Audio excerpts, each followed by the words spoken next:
Space, the final frontier. This is a review show for Star Trek The Next Generation.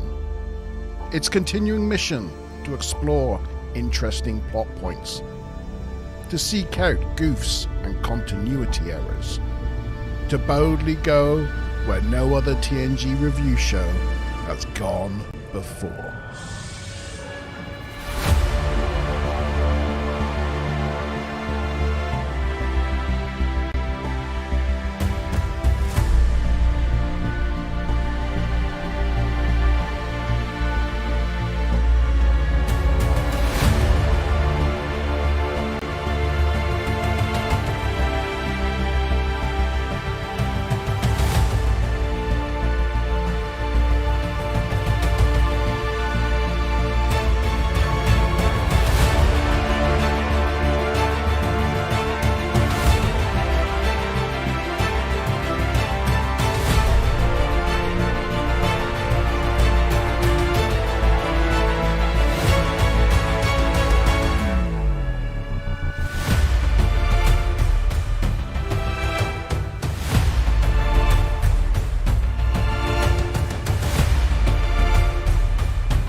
It's Wednesday. It's 8 o'clock.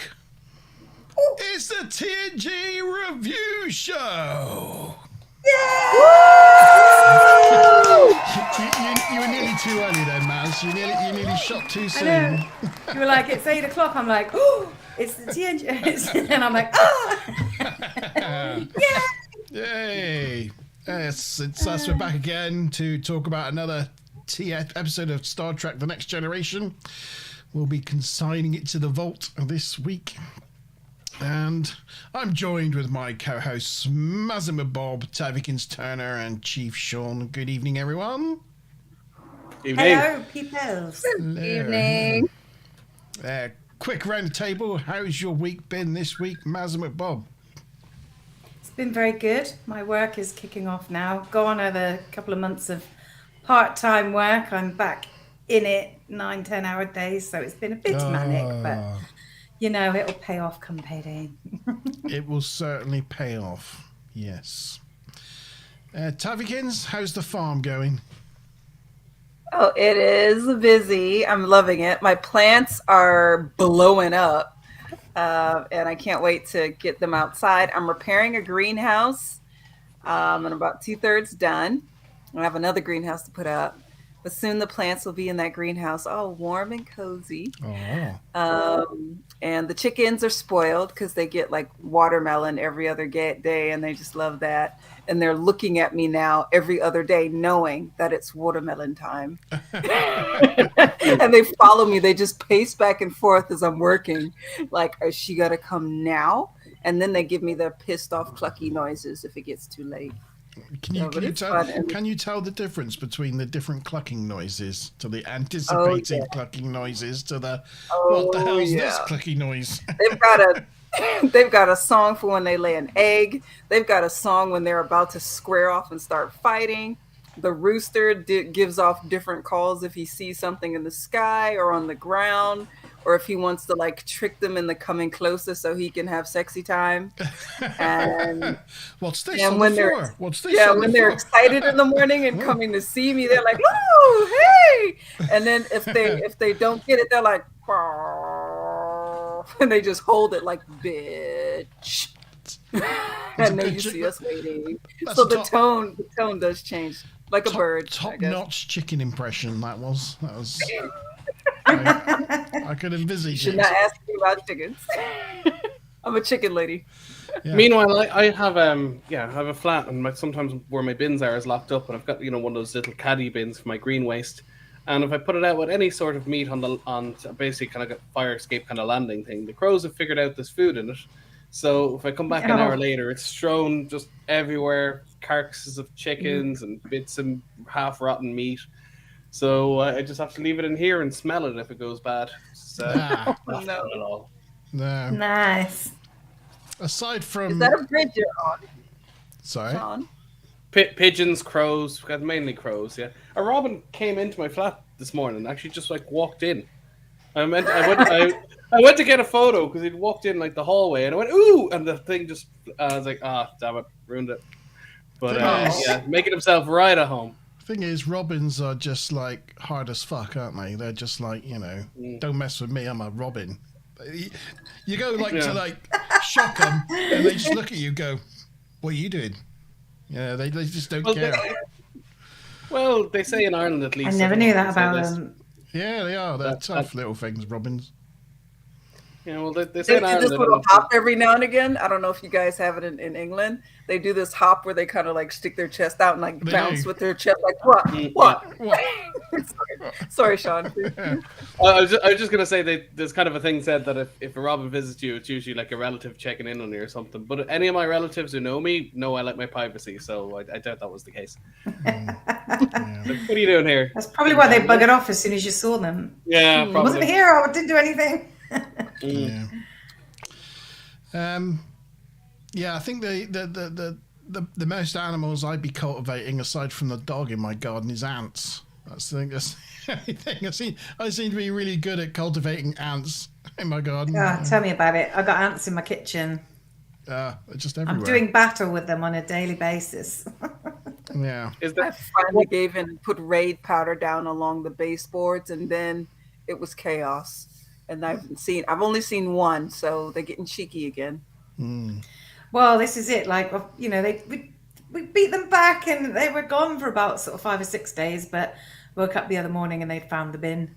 So they'd been exploring in the night and they found something they liked. But we just then disrupt their trails and then they disappear again for a few days. But it's just been such. I don't know what it's been like where you are, Tabby, or yourself, Sean, to be fair, but it's been dry for about been sunny 2 and weeks. hot for like 3 weeks.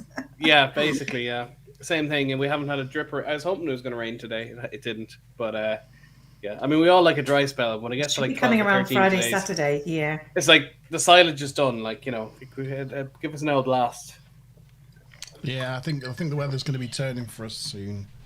Good evening, everyone in live chat. Hello to Ruth, good evening to you, and good evening Stu Plum. Good to see you guys on. We've got some people there for your quiz this evening, Sean, so you're all right. We're good. We very nearly had G-Star on the show tonight because he said he was coming on, and I said, why? Not that I minded, but he said because it's Inner Light, and I went, no, that's next week. So he was like, I'll see you next week on the show. So we will be joined by G-Star next week because it's his favourite episode. It will be lovely. It is. Ruth says some nice phasing there, Monty. I don't know what that means. What do they do? I think she means scene transitions or transitions in general. Yes. Thank you, Ruth. Yes. Okay, yes, so here tonight we are consigning to the vaults the next phase, which, we're nearing the end of season 5, which is just 2 episodes away. Yeah, we got the Inner Light next week, and then the big 2-parter double episode the week after. So Yeah, exciting times. So, this is episode 24 of season 5, production number 40275-224. It first aired in the US on the 18th of May, 1992, and is the 123rd episode of TNG to be both produced and released. My dog is going mental around my Yeah, he's carpet having a scratcher there. He's having an old scratcheroo. Yeah. Well, just while you don't have carpet, he can't do the drag his balls across the carpet thing that they like to do. Yeah, no, he does do that sometimes. Yeah, he does do that. Yeah. Yeah, but you don't have carpet in there, do you? I do. Yeah, it's kind of like a red. Oh, carpet. right. Sorry. Yeah. Sorry. Okay. I have carpet. Fair enough, He doesn't have any balls, but yeah, I have the carpet. Fair enough. It was written by Ronald D. Moore. Obviously, we talked about it a lot before. It's his 16th of 29 writing credits, and directed by David Carson. And this is his last episode, before he then directs Generations is the next thing he directs. But his last episode of TNG. And he's one of my favorite directors, because the 4 that he directed is The Enemy, Yesterday's Enterprise, this one, and Redemption Part 2. And he definitely has a slightly sort of more darker cinematic style, I think, than some of the other directors. Yeah, well, that's possibly, if you look at Generations and Yesterday's Enterprise, a lot of the lighting and even the alterations to the sets they do in terms of the way the bridge looks, very similar. So maybe that's part of the reason why he got the gig, because they decided to go back to that.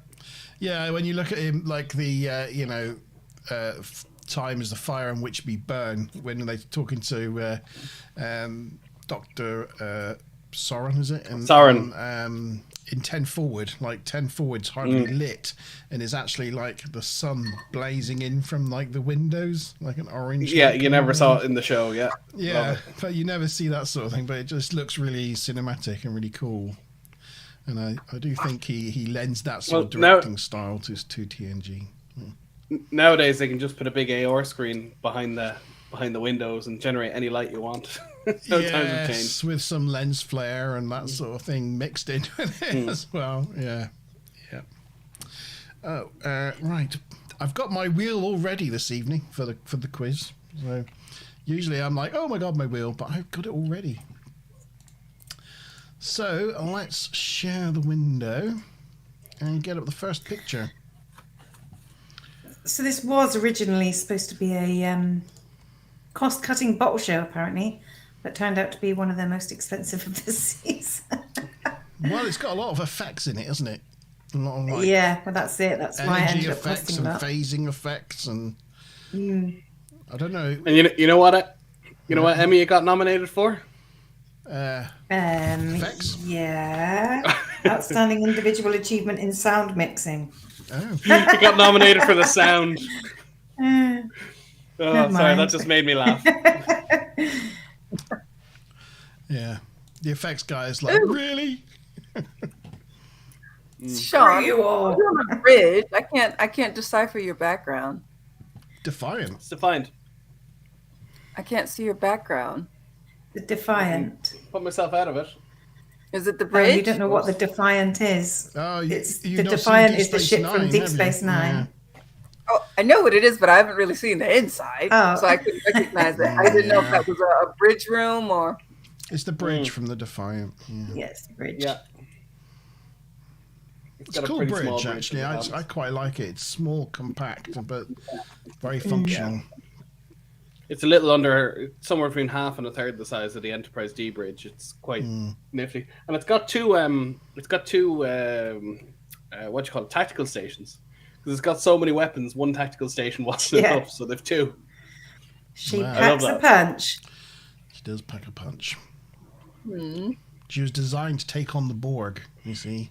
So she's like a little tiny weapons platform with warp engines. It's got about half the power of a Galaxy class, but it's only a small little ship, not much bigger than a shuttle, and it only takes 50 people. To probably do it with a skeleton crew of about 30 people. as opposed to the couple of hundred it needs for a galaxy class. So Well, nimble, packed to make a small. punch. It's about 112 or 104 meters Yeah. long. Yeah, and it's only 5 decks, so it's only about 15 meters tall. So I mean, yeah, it's pretty small compared to the internal volume is about 2% of what a galaxy class is. It's like nothing. When Thomas Riker comes along, they manage to fly about in it with about 5 people, don't they? Yeah, basically, it's just a big shuttle. It's one person can fly it if they have to. It's all right. In Picard season 3, they fly a galaxy class with 5 people as well. So. Yeah, that's true. Oh yeah, true. And the Defiant is there, and they just leave it behind them. Yeah. The ship built to fight the Borg. No, leave it. No. Okay, anyway, right. We're getting straight into the teaser here. And in this episode, there's no log at the beginning. We get thrown straight into the action with the Enterprise coming to the aid of a stricken Romulan ship. Riker is leading an away team of Worf, Geordi, and Ensign Rowe over to the Romulan ship to offer them some assistance. And there they are in the transport room. They first go over. They're gonna go over armed, but Riker fears that it would appear like an attack rather than a rescue mission, so he asks them to leave their phasers behind, much to Rowe's chagrin. So she backchats him, muttering that it's not a good idea, which quite annoys Riker. He's like, "I beg your pardon." It's like, "Nothing. I didn't say anything." They beam over to find the Romulan ship's a bit of a mess. We learn that the captain is dead and the science officer Mirok is now in charge. Whilst Riker is making introductions, Geordi's already ascertained that the graviton generator needs replacing, and with their replicators out of action, they need to take it back to the Enterprise to replicate it. Mirok agrees, so Geordi and Rowe beam out with it. Is anybody else surprised that they just appeared on this Romulan ship and Geordi just starts like disassembling their engines and taking it apart, and they're all just sitting around just going, "Ooh, look what he's doing." Yeah, a little bit. Yeah. But I suppose any hands on a, like they know the Federation are a soft touch when it comes to humanitarian aid. So I guess they're a little bit less suspicious when they're minutes away from death. There's like accept help or die, be certain to die, or accept help from your enemy. Yeah. But I would almost think that was a bit like scary, because I believe by this episode they'd already bumped into the pack lids. Yes. And in that case, they sent over their chief engineer, just handed him right over. And now they've got the second in command, and the chief engineer just handed them right over. Yeah. No one important in the Enterprise. The rattling of ice cubes reminds me. Has everybody got their blood wine this evening? I do. Sorry for that rattling. I'm got Chateau Fontenille. Wow. 2016. Nice. It's a bit too warm for red wine. It's a Captain Morgan and soda. Nice. Ooh. I have nothing. Very refreshing. I have nothing. I'm not. Oh, I've got bubbly sad water. times. Sad times. Oh, I feel bad for pouring myself one now. I could have abstained with you. Yeah, well, I just figured it was. I had a boozy week last week when I was on holiday, and I just thought, no, I had a squash a moment ago, but no, not tonight. But, Fair enough. let me know what you have. Oh, Stu Plum's got some homebrew American IPA. Nice. Oh, and Stu Plum was saying on the weekend, Sean, that he'll have to teach you about his homebrew techniques and stuff, because you had like a fizzy one last time. And, Stu Plum has this jug, and it's about a 50-year-old jug or something. He recently cracked the bottom, and he was very sad about it, so he's glued it together rather than buying a new jug. But he's got this jug, and he pours his bottles of homebrew in the jug, and then he pours it from the jug into the glass, so it gives like a chance to sort of settle. Well, Stu, you could just get a wine decanter, because that's basically what a decanter does. But the Yeah, there's a thing you can do called batch priming, which I didn't do. So instead of putting a spoonful of sugar into each bottle, you just figure out how many bottles you're going to get out of it, and say that's, I don't know, 100 grams of sugar. Then you pour it in, you leave it for an hour, and then you bottle it, and it comes out a lot more even. It's just I didn't do it. I just did it quickly because I forgot.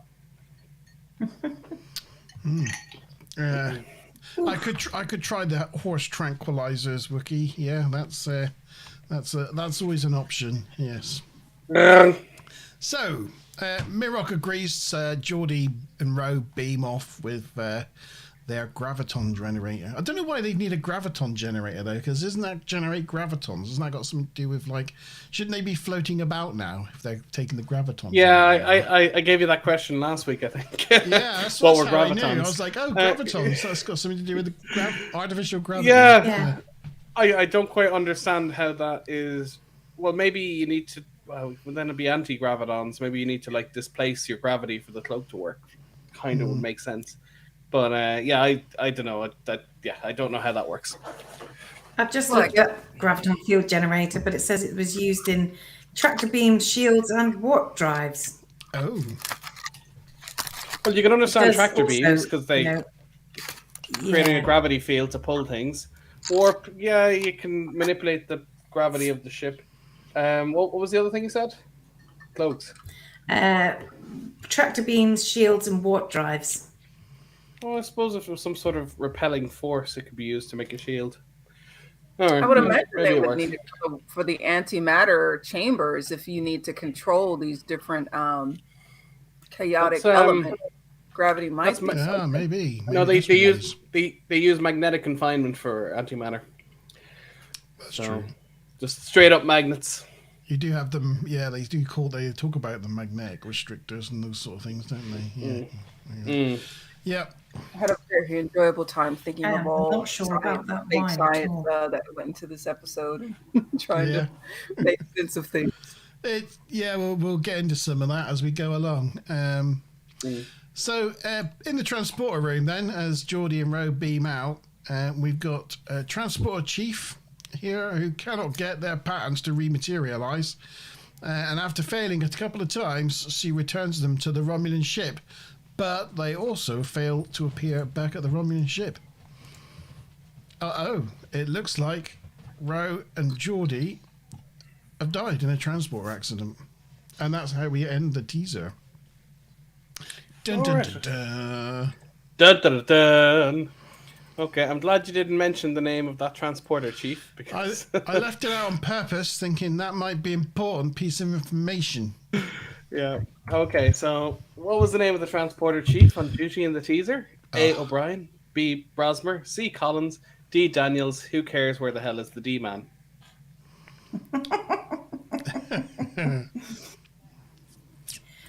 So, just Phil, while people answer. This story originally was going to have Troy in it rather than Ro, but Brandon Braga said that Troy had been given a few action sequences recently, with running and jumping and being blasted backwards and breaking her coccyx and all sorts of things. So they thought they'd give Rose something to do, and they were quite impressed with later on some of the little stunt sequences that Rose did herself rather than a stunt double.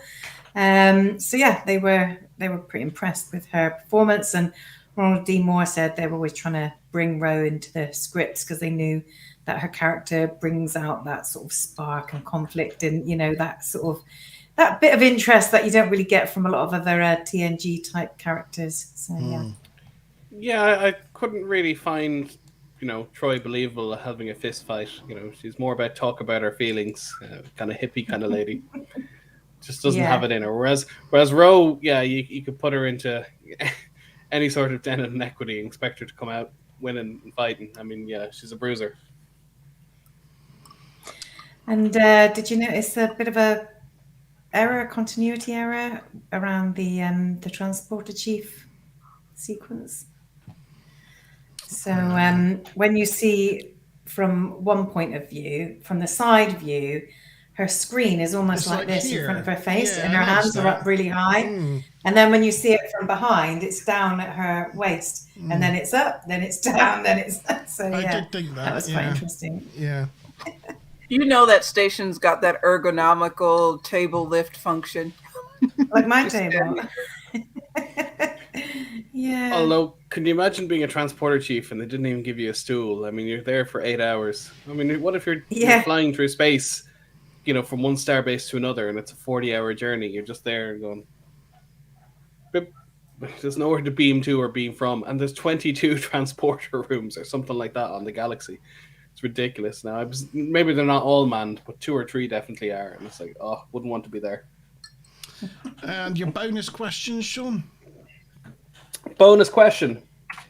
The officer at Tactical is named McDowell, but in what film might you find his restaurant? McDowell's restaurant. Star Trek film. Oh. No, not Star Trek. Nothing to do with Star Trek. Although, no, there's a tenuous link, but it's not a Star Trek film. McDowell's kind of sounds like everybody else is going to copy me. McDowell's kind of sounds got like it too. Yeah, Tavi's on it. Now I see it. It's obvious, but I'm not. Yeah. But I Yeah, you're being honourable. Yeah, they don't have the golden arches. They've got the golden M and all that. Yeah. Our buns don't have seeds. They don't have the sesame seeds on it. Yeah, exactly. Sold, love. And Ensign McDowell, I looked at him. I thought, he's been in other things or other episodes. Looked it up. No, only this one. Only this character. Really? The guy at Tactical? Yeah. I was sure he's been in it before. So was I. He looks like the guy from that episode where he was the imposter. Yeah, he does. Yeah, McDuff, yeah. And wasn't he Mac something in that? McDuff, right? Yeah. Yeah. Yeah, he does look a bit like him. You know what would have been awesome if he actually was that character, and then that episode wouldn't look so stupid because then that guy was an actual person on that ship, but not the same rank. So I guess that would have been a bit off. But if it was like the same actor, then of course nobody would have reacted strangely when he was on the bridge. Well, Carey, who you see in Voyager, the same actor plays a background character in TNG. You see him in the background, and I think he's also in Generations, but we can ignore that. But even though it's never stated, you can kind of assume because he was an engineer in both, it's the same character. So, although the amount of people that served on Enterprise that went on to serve on Voyager is, a little bit too high to be coincidence.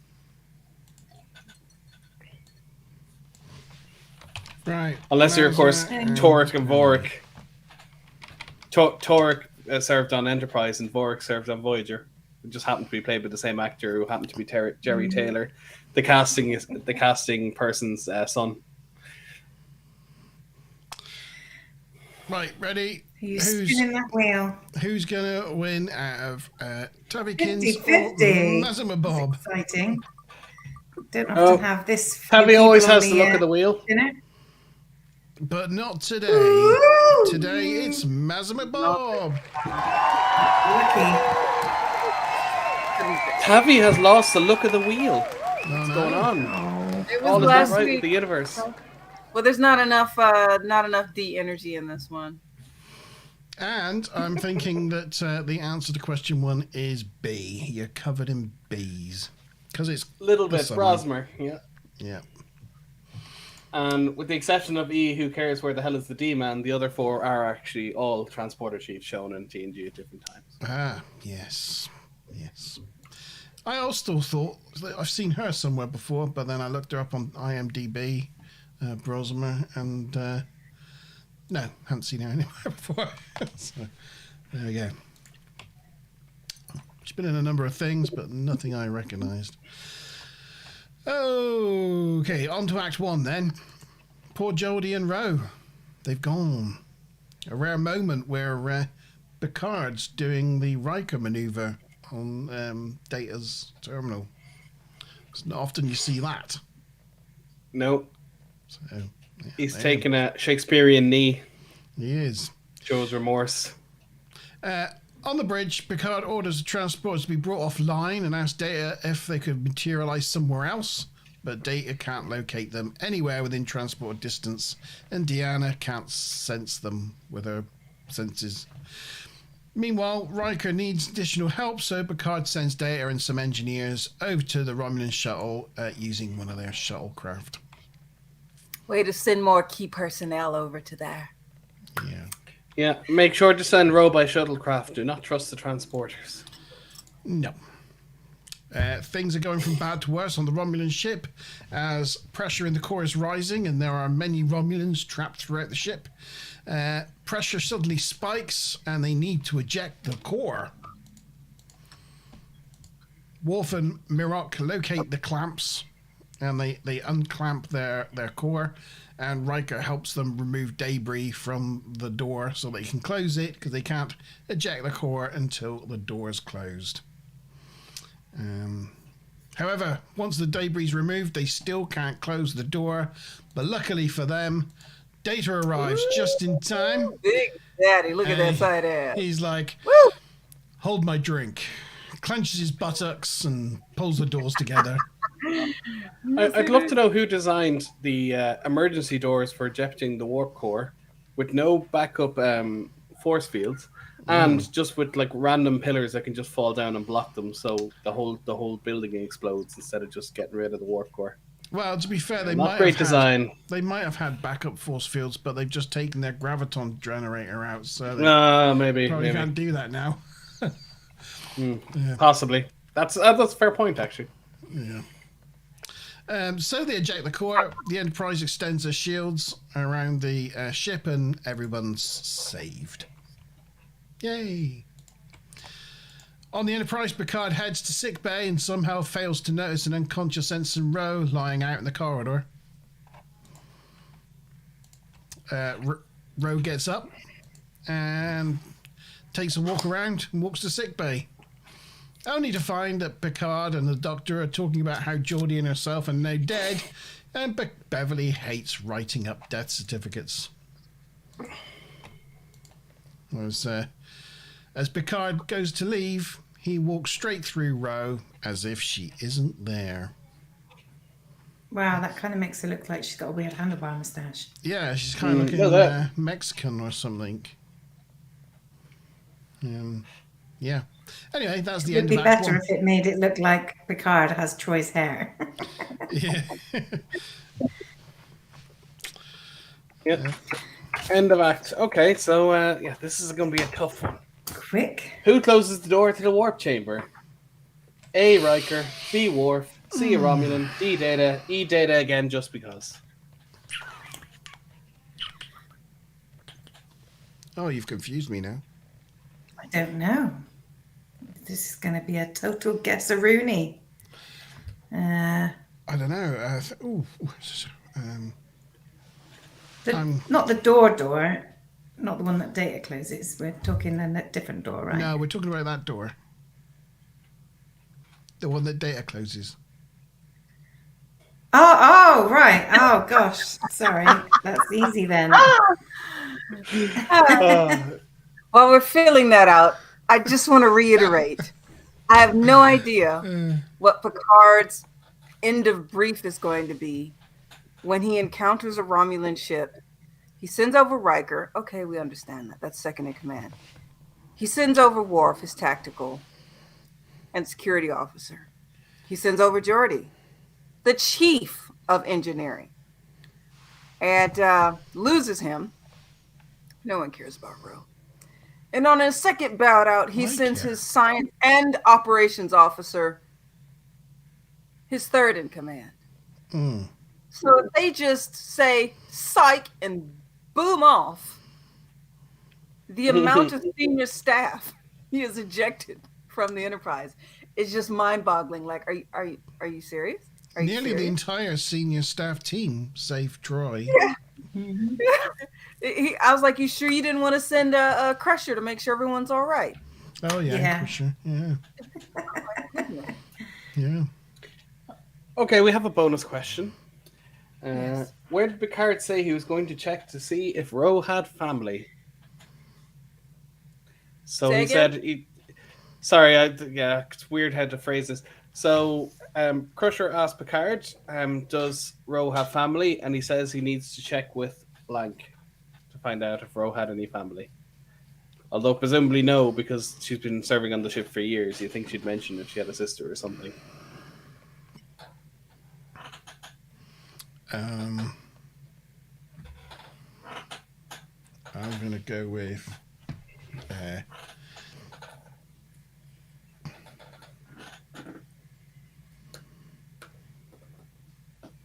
I'm going to go with Bajorans.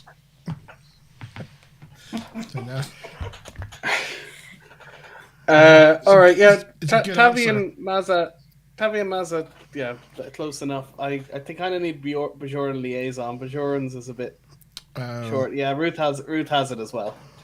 So I did not. yeah, I think we can call it there. Yeah, so maybe I should have given a bit longer.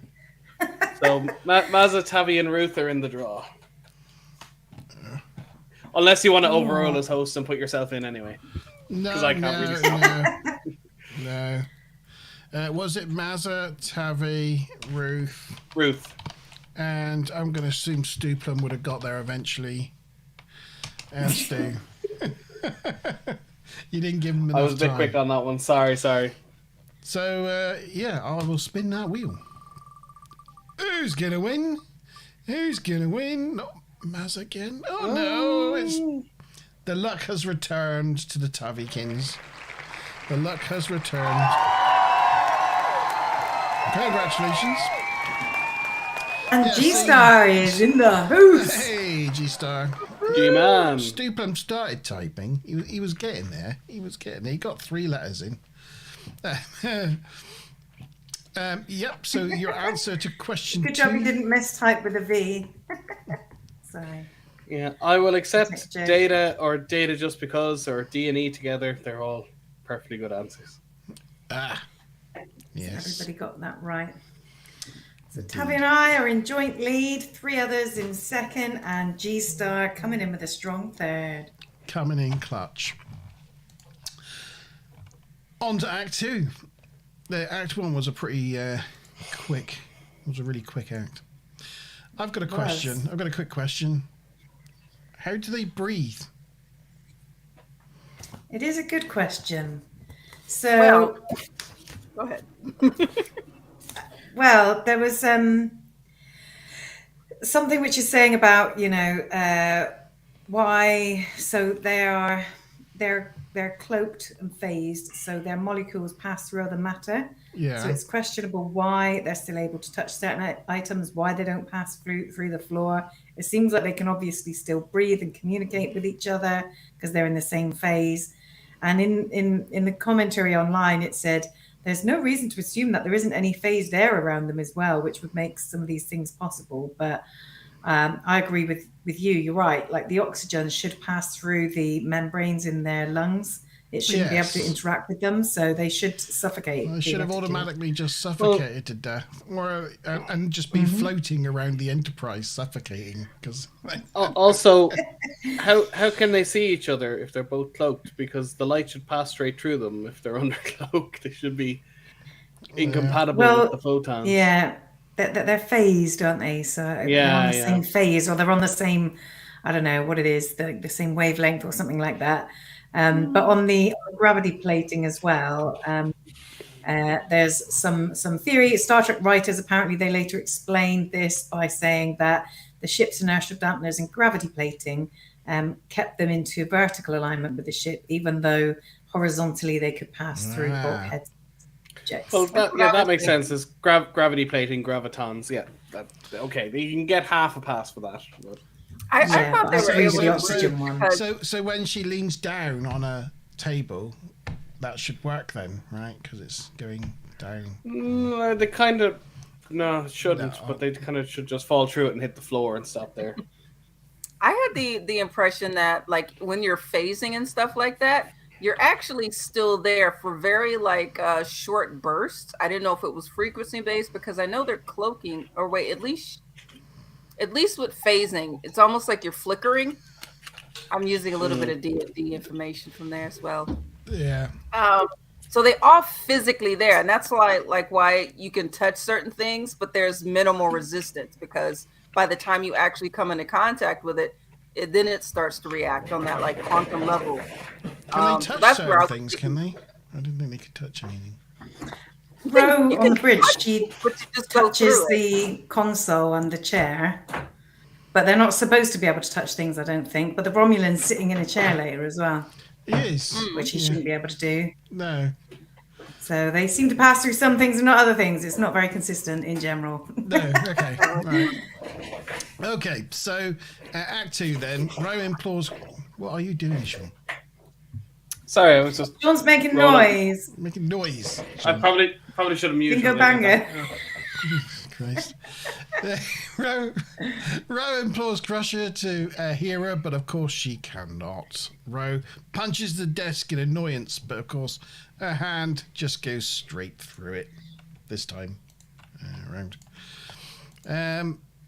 Here's a good look at Ro's death certificate for anyone that's interested. Yeah, and that's how they derive the star date from this episode, because there's no captain's log, but you can see it on the death certificate there.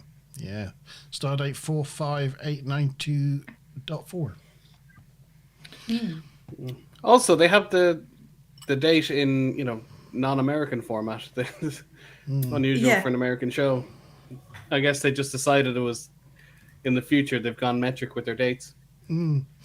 Yeah. But unfortunately, we couldn't work out how old she was. I couldn't, because they had like the actual like Earth dates for her date of birth, but then star date for death. So Yeah. Well, the only thing I could think of is, well, it basically doesn't matter. There's relativity in space travel. They're moving at fast speed, so. But yeah, you kind of expect her to go into the academy at 18 and come out at 22, so, and 2362. So she's about 27 or so.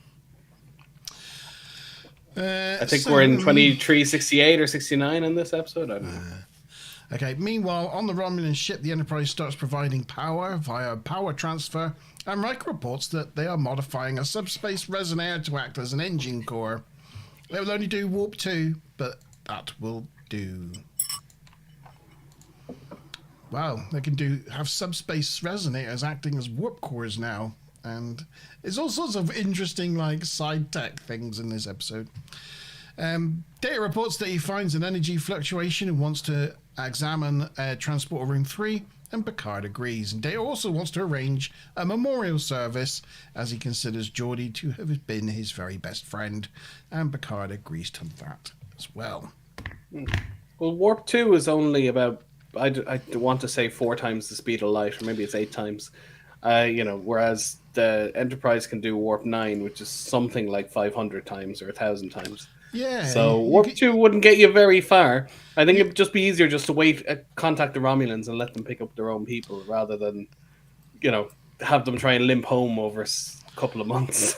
You can take any old bit of kit like a subspace resonator and turn it into a warp-capable engine.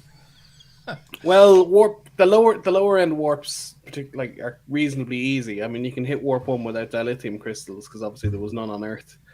But as you go up the scale, it needs more and more power and more sophisticated engineering. How comes they don't have warp capabilities in all their shuttles then?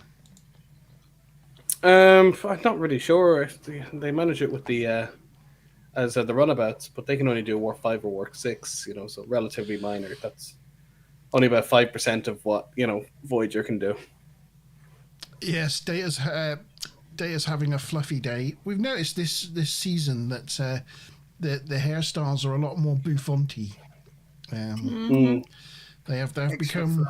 I don't know if it's a 90s thing, but yes, the hairstyles have become a lot more fluffy, bouffanty hairstyles. Riker's is the same as well. It tends to be a little bit more fluffy and bouffanty. Probably just a new hairdryer or something they had. I mean, they all use the same, the same hair and makeup room, and presumably, even if there's 4 stations, they'd all have the same hairdryer so that they'd get the same results. Even they Worf's probably looking just changed quite the brand fluffy there as well. Yeah, well, his should be a wig, so there's no real explanation for that one. Back on the Romulan ship, Worf is worried about giving the Romulans access to one of their computer cores. Riker's just giving them a 30-year-old computer core, and Worf agrees that that's a good way forward. And I think he's just really grateful that someone's listened to one of his security concerns. He's like, yes, thanks. because the Romulans famously like computers, and they like them on their ships, and their whole world is built around computers. It's very important to their culture. Until Picard season 2, of course. Or was Picard season 1? Sorry, season 1. Yes, because yeah, and then suddenly they just retcon that whole thing. Yeah, he's acknowledged. He goes to the warp core. Everyone claps him along. They do the 2 keys thing. Yeah, they do all that. Good day. Yeah, he's like, yes, my day is here. Security concerns been verified. Right, in engineering, Rogue catches us. Sorry, Tav. Did you say something? No, Wolf is just like, you see me. You really see me. That's right. In engineering, Rogue catches up with Geordi, and it turns out no one can see Geordi either. So they do work out that they can touch each other. So that's good. And Geordi still doesn't get any. I know. I was like, oh, it's probably about as close as he gets. Yeah. You know what they say, if you were the last man on Earth, you might as well have been. Still didn't get none. No.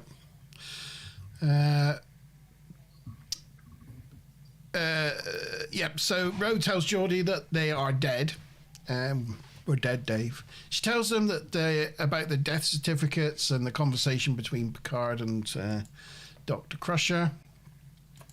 And Ro is quite accepting of this death, and that she's now a Boras or a spirit, a Bajoran spirit, and she's now happy with that existence. Geordi is like, great, I'm a blind ghost in a Starfleet uniform. Fantastic. Geordi's not willing to give up his life quite yet, and heads to the transporter room to figure it out. And that's the end of Act 2. I thought they did a really good job with that mindset, because Ro is supposed to be less ranking, and the thought is, of course, also less mature. And she's jumping to conclusions. And I mean, honestly, if you heard from other people that you were in a the beard is home. If you heard that you were in an accident, for all you know, this is how people who end up in transporter accidents exist afterwards. Maybe they're just dead and this is life. And but I like it how Geordi bumps in and he's like, no, how about we figure out all the facts and everything and gather everything and think about it a bit more with the left brain before we jump to conclusions like we're ghosts and we're dead and this is how we're walking around.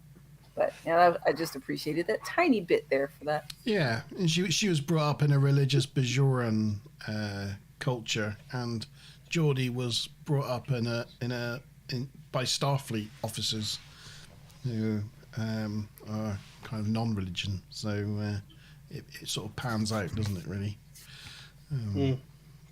Well, they were strictly. Gene was strictly no religion in Star Trek, or even in the TOS. When you did see it, it was seen as backwards and something to be grown out of. And of course, Deep Space Nine came along, and there was a lot of consternation that they were bringing religion into it. But I think they walked a nice line. They did. They did. Yeah, it wasn't just blind faith. That it's like these people existed. They got to talk to their gods. So they did actually exist. Ruth said she felt her terror as she sort of stood on the abyss. Yeah. So I put two questions in there. I'll just read them out. First one: what was the unit of power the Romulans used? A. Columns, B. Tessipates, C. Kelicam, D. Onkian, E. Terraquad. So when they're saying the power transfer, they mention it's 5, watts per second or whatever it was. What's the word they used? It wasn't watt. It wasn't hertz. It wasn't amps. They used that Romulan word. And the second one is, where did Geordi say he woke up?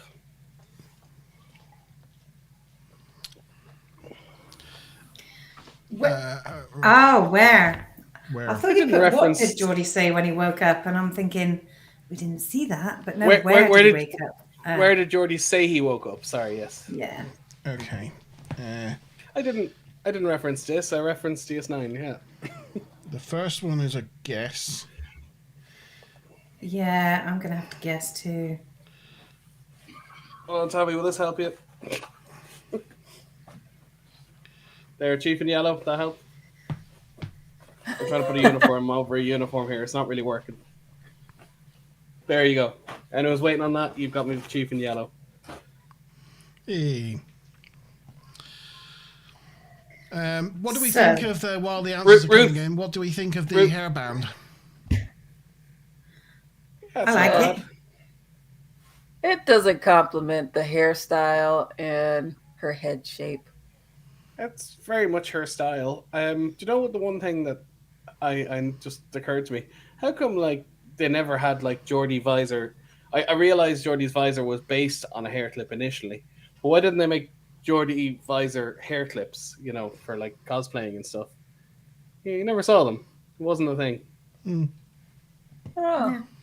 Well, I got a question. Sean, you said you put in 2 questions. Was one just a verbal? Because I only see one Yeah. in chat. Yeah, the bonus question is where did It's Geordi say he 1A. woke up? 2A. 2A. Maybe 2A, have yeah. you 2 got and all 2A. chat on rather than top chat? It's right after the first. There's 2 and Yeah, 2A right after Oh each yeah, other. 2A. I see it. Yeah. I generally go T and TA for teaser, and then 1A, 2A, so on. Oh, yes. Ruth's changed her answer from a bad date's quarters to the Arboretum. So it sounds like a good answer. So, a couple of observations. Yeah. Actually, a whole bunch. Oh no, we covered some of it earlier, so that's fine. Just that this sort of not really mirrors, but is a bit similar to another episode, Timescape, where the Enterprise D are transferring power to a Romulan vessel. But in that one, something happens and like they get frozen in time, don't they? And it's like frozen with the Enterprise and the beam going between the two. Yeah, it's the only episode of TNG with a runabout, yeah. And some of the stuff about how they can breathe and stand on gravity plating and stuff we've already covered. And we talked earlier about the fact that this was going to be like a bottle show and wasn't. And director David Carson was saying it was really difficult to do because of the special effects. Everybody was familiar with the type of special effects of somebody passing through somebody because of the film Ghost, and they'd never really attempted something like this before. And Rick Berman was saying it was difficult because they had to do a lot of the shots in blue screen wherever they were passing through something. It looked easy on paper, but just took so much time to make the effects work. Michelle Forbes and Eva Burton spent 2 long days filming all of the blue screen sequences, which required many, many retakes. So this is why I guess on paper they thought it wouldn't be quite as difficult as it turned out to be, but to be fair, I think they did a half decent job of it considering the time and the budget. Yeah, it's pretty good. Yeah, you just remind me, blue screen used to be a thing, and it went to green screen because they realized that blue had more bleed with human skin tones. So they only, they moved to green, but they still use blue sometimes. Like if a character is wearing blue, they obviously have to use green. But it's kind of funny, such a simple thing, the color of the screen and how it matches the skin. It kind of took them 20 or 30 years to figure that one out. Go on then.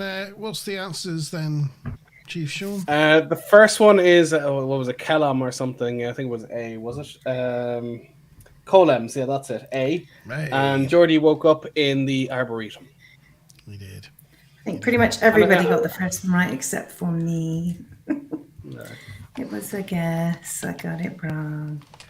Yeah, well, a Colems, yeah, I never heard it before. Tessapates is like the Bajoran version of an acre. Bajoran, Kelicam, I forget what that is, but it Kelicams. definitely popped in. As Klingon. It's Klingon distances. Yeah, it's like Distances. it's at roughly 2 kilometers, and that's the distance. I forget what Oncian is, and a teraquad is like the power of a computer or storage in a computer. It's not really clear, but they basically say, like the doctor says, my program is 100,000 teraquads of information. It's a storage thing. It's like, a gigabyte. Okay, so I think that's everyone, isn't it? Maz, Tavi, Ruth, Stu, me. I think that's everyone. Yep. I'm spinning the wheel. Spin that wheel, spin that wheel. And it's going to be... Oh, snuck it by a nose. Oh, I got pushed there. Yay! Well done, Stuplan. Was it Stuplan? No, you got in. It's me. It's me. Oh, sorry. He snuck it by a nose, but yeah, just crept over. Just crept over the line. Well done, Monty. Sorry, Stuplan. I feel bad now. Okay, Act 3. So, in the transporter room with Chief Brosmer, she's claiming it's not her fault. She didn't do anything wrong. She pushed all the buttons in all the right orders. But Data declares he believes that it's caused by the accident on the Romulan ship.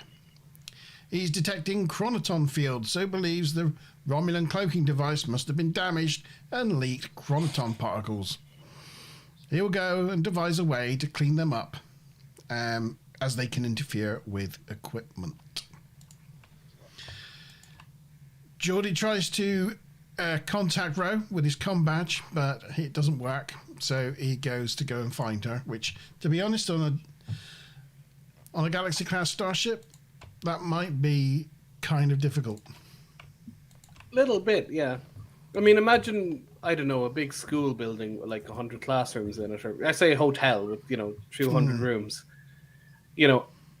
Galaxy class is at least 5 times bigger than that, probably 10 times.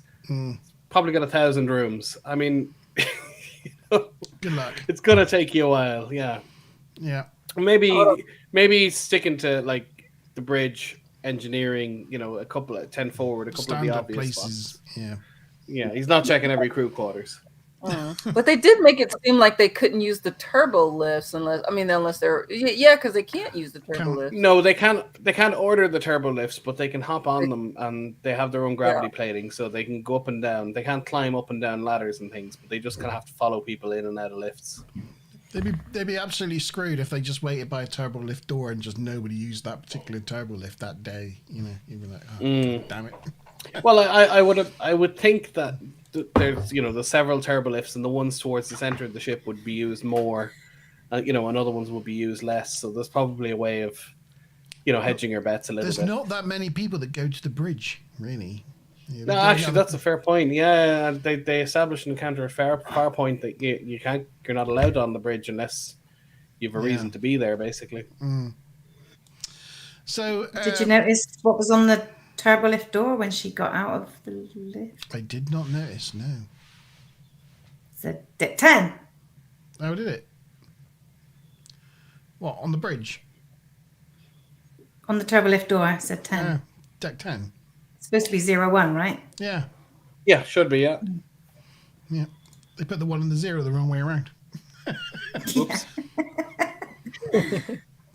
Actually, this shot is obviously the little black box is covering engineering there, but this shot has a great reason for why it's there, because you can see on the other monitors the light shining back off it, back into the camera. You can see the glare off it, so there's a reason why it's there. No, that's not anymore. I keep telling you this, but you don't listen to me. Sorry, it's just powered down, is it? It's just powered down because Geordi's not on the bridge. Oh, right, yes. When he comes on the bridge, he transfers engineering to the bridge, and then you see it all light up in sequence. But, yeah. But when they redid it for Picard, they put kind of that like tinting like you have on car windows. They put that on all the screens at the back to make sure you wouldn't get that glare. Yes, they did. They actually did some of that after season 2 because, as you say, they used to use bits of black masking tape all over the place on this back console to cut out light reflections. But by about season 3, they'd figured it out and they didn't really have to do that anymore. But I was thinking in Picard and that whole series, it's so dark. The lighting is so dark that you would think that they wouldn't have these lighting issues anymore. Yeah. It's all like a nightclub. It's a nightclub Well, shot for the entire show, nearly.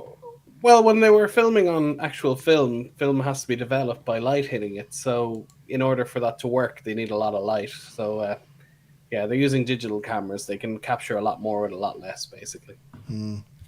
Okay, so Ro has followed someone onto the bridge and says goodbye to the crew. She does her little, goodbye speech to no one because nobody's listening. And as we said earlier, she then kind of goes around and seems to touch her chair and her console. So I don't know. Go figure. Picard and Riker enter the bridge and head to the ready room, with Riker saying he thinks that the Romulans were testing out some kind of new propulsion system that literally blew up in their faces. They have a bit of a chuckle about it, and so Ro follows them into the ready room. Yeah, maybe it's because the chair loves her, that's what it is. Picard tells Riker about the memorial, and Riker says he wants to say a few words. Picard thinks that's understandable, considering the length of time they've served with Geordi. But Riker's like, no, not Geordi, Ro. I want to say something about Ro. And Ro's listening, and... What are you going to say about me? Yeah, she's like, what are you going to say about me? But, of course, you can't hear her. She, shouts after him as he's leaving the room, So it's going to help. He's going to start like a monologue of things he's going to say. Yeah. After Riker leaves... she entered this room a slightly odd way, right? Did she? Like they went through the door. And wouldn't you just naturally have followed them through the door? Yeah, she kind of... But she comes in through the side wall. So she must have walked out of the wall next to the door and then turned right and then come in sideways through the wall. Yeah. Odd. Yeah.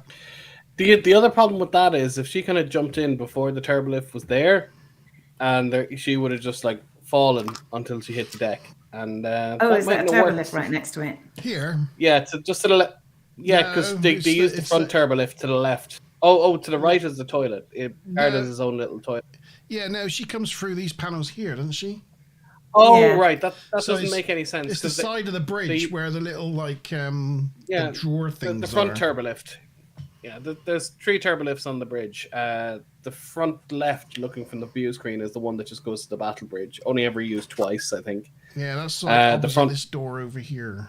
Yeah. The front right, which is the one they use next, is used a lot less because it doesn't make for good shots. Because when people walk into the bridge, they like them kind of coming down the gangway, and then obviously the back right is the main one. Yeah. But I don't think we know what is behind that wall there. But yeah, it's a bit of an odd way to enter the room. Well, the toilet's at the back here. The toilet's at the back here. Yeah. It's kind of the cabinet panel things that are in the side of the bridge. Yeah. That's there as well a little bit. They keep spanners and I don't know, all sorts of, I don't know what they keep in there. They never use them, so I don't know. Although even when the air goes out, they don't have any special masks to make sure the ship keeps running or anything. It's like no. If you didn't have an Android, everyone would have died. It's fine. So yes, after Riker leaves, Rose tries to thank Picard for everything he's done, for taking a chance on her, but she still finds him intimidating, even though she's now dead. Now we're talking about entrances, but Geordi then enters, and he really does come from the side. He comes out of where Picard's toilet would be. So I don't know why Geordi was hanging out in Picard's toilet. Also, again, I can understand this gravimetric plating, but then the level of the toilet would be further down. So when he stepped off the gangway, he kind of would have fallen down. He would have tripped over it or something. She would have done, yeah. She would have gone, oh my god, because there's a 1 or 2 foot difference. Yeah, it's a bit odd. She would have appeared mid room. Yeah. Yeah. So Geordi enters. And apologises to the captain for barging in, which I thought was quite funny. He's like, oh, sorry, Captain. And explains the chronoton particle thing to Ro, and that they need to get in a shuttle and go back to the Romulan ship to do some investigating. On the shuttle, Data's discussing the memorial service and on how humans and Bajorans treat the practice, with the latter's death chant being over 2 hours long. Anyway, I don't know if we see that again in Deep Space Nine. Data doesn't think either are appropriate for them, so and he says before Geordi came along, he didn't know what a friend was. Finally, he met someone who didn't treat him any different to anyone else. He accepted Data for who he was, and that is what true friendship is. That's probably because Geordi didn't have any other friends either. But, Wolf tells him for Klingons it's a joyful time. Geordi died in the line of duty, and he's now among the honoured dead, presumably in Sto-vo-kor.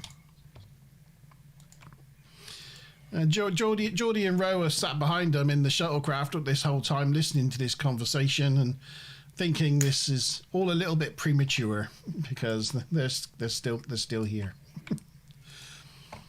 On the Romulan ship, Geordi is sticking his nose into the Romulan business, quite literally. He's sticking his nose. Yeah, bit of a little plot hole here. Can he not just see through these consoles anyway? Well, with his visor. Yeah, I assume his visor still watches. G-Star's adding another G-Star Vault. That's good news. Good man to G, man. Yeah, we'll be doing a Monty Zone. Is it next Friday or not this Friday? The Friday after? So it's probably something like that. Catching up on our Monty Zones. Yes, so he's poking his nose into their business and he finds something that looks like a molecular inverter. Ooh. He thinks that they may have been fusing a phase inverter with a cloaking device so that they are not just cloaked. Ro are cloaked and phased. And so Ro's like, oh, you mean we're not dead? Johnny's like, no, yes, we're not dead. Dead. I mean, that's what I mean about this being done quite well. It's like even now when you do like a green screen superimposed, you can sort of tell from the outline that they're superimposed. And, you know, back then when people were superimposed, it looked well obvious, but they kind of don't look superimposed at all. No. Yeah, well, I don't think they were superimposed. I think they used a plate. So they basically Geordi leaned over into nothing, and then they went back and they shot it again with that unit there, and then they basically kind of had his head go through it. So that unit is sitting on top of his head in a layer. I would think is how they did that. So that the lighting looks right because he's physically standing in the middle of the set. Just that little pedestal they took out of the set for the purposes of having him run through it. Yeah. But I can't Photoshop for my life. But I try. I understand the principles of it. I'm just not any good at it. Yeah. Woohoo! Oh, there's the D man, Mr. There's BS. the D man. There he is. Data tells He's looking very Android in this. Sorry? He's looking very Androidy in this one. He is looking very Androidy. All the screen caps of his face, he looks very sort of like detached. Yeah, dead inside type thing. Just looks like. No, so. Am I looking at you as a friend, or am I looking at you because I'm about to snap your neck? Not quite entirely sure.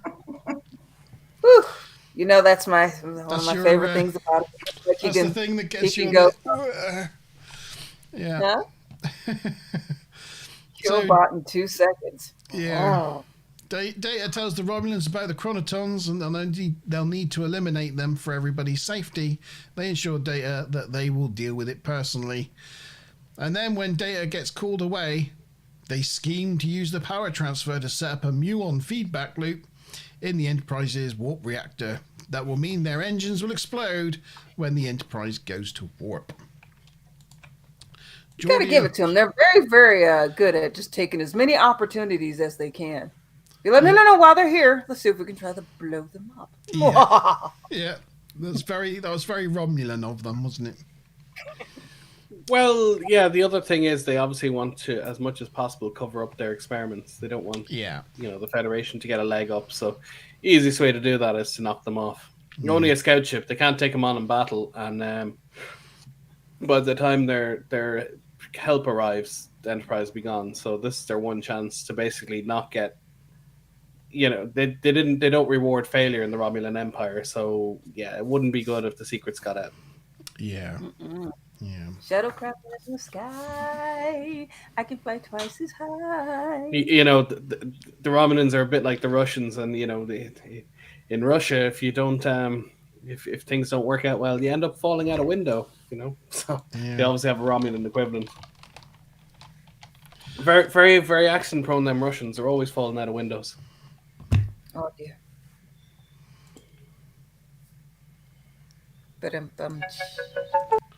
Oh.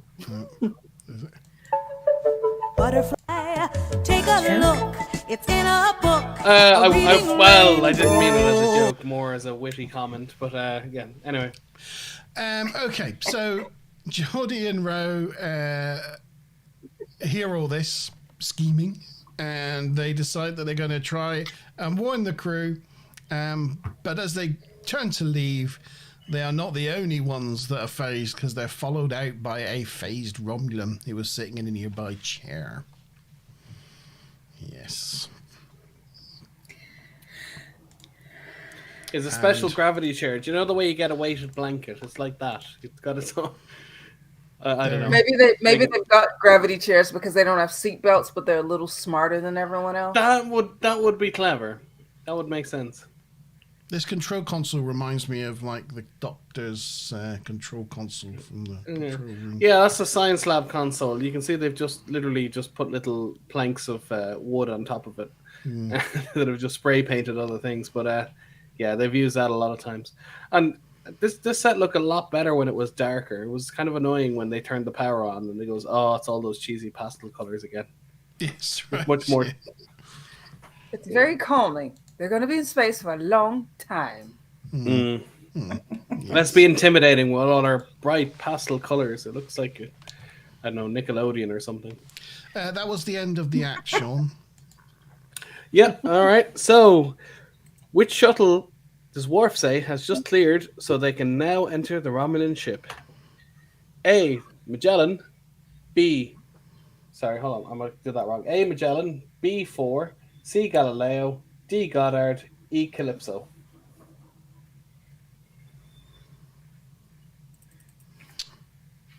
Be a guess again for me. It's going to be a guess again for me as well. And I'll put in the second question as well. Ooh.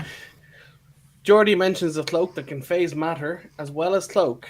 Which Federation ship was this technology trialed on? Ooh, I do know that. But before, I'm going to just, while people are putting in chat, so I can say some of this later if you get bored, but all three of the guest actor Romulan peoples have been in many episodes.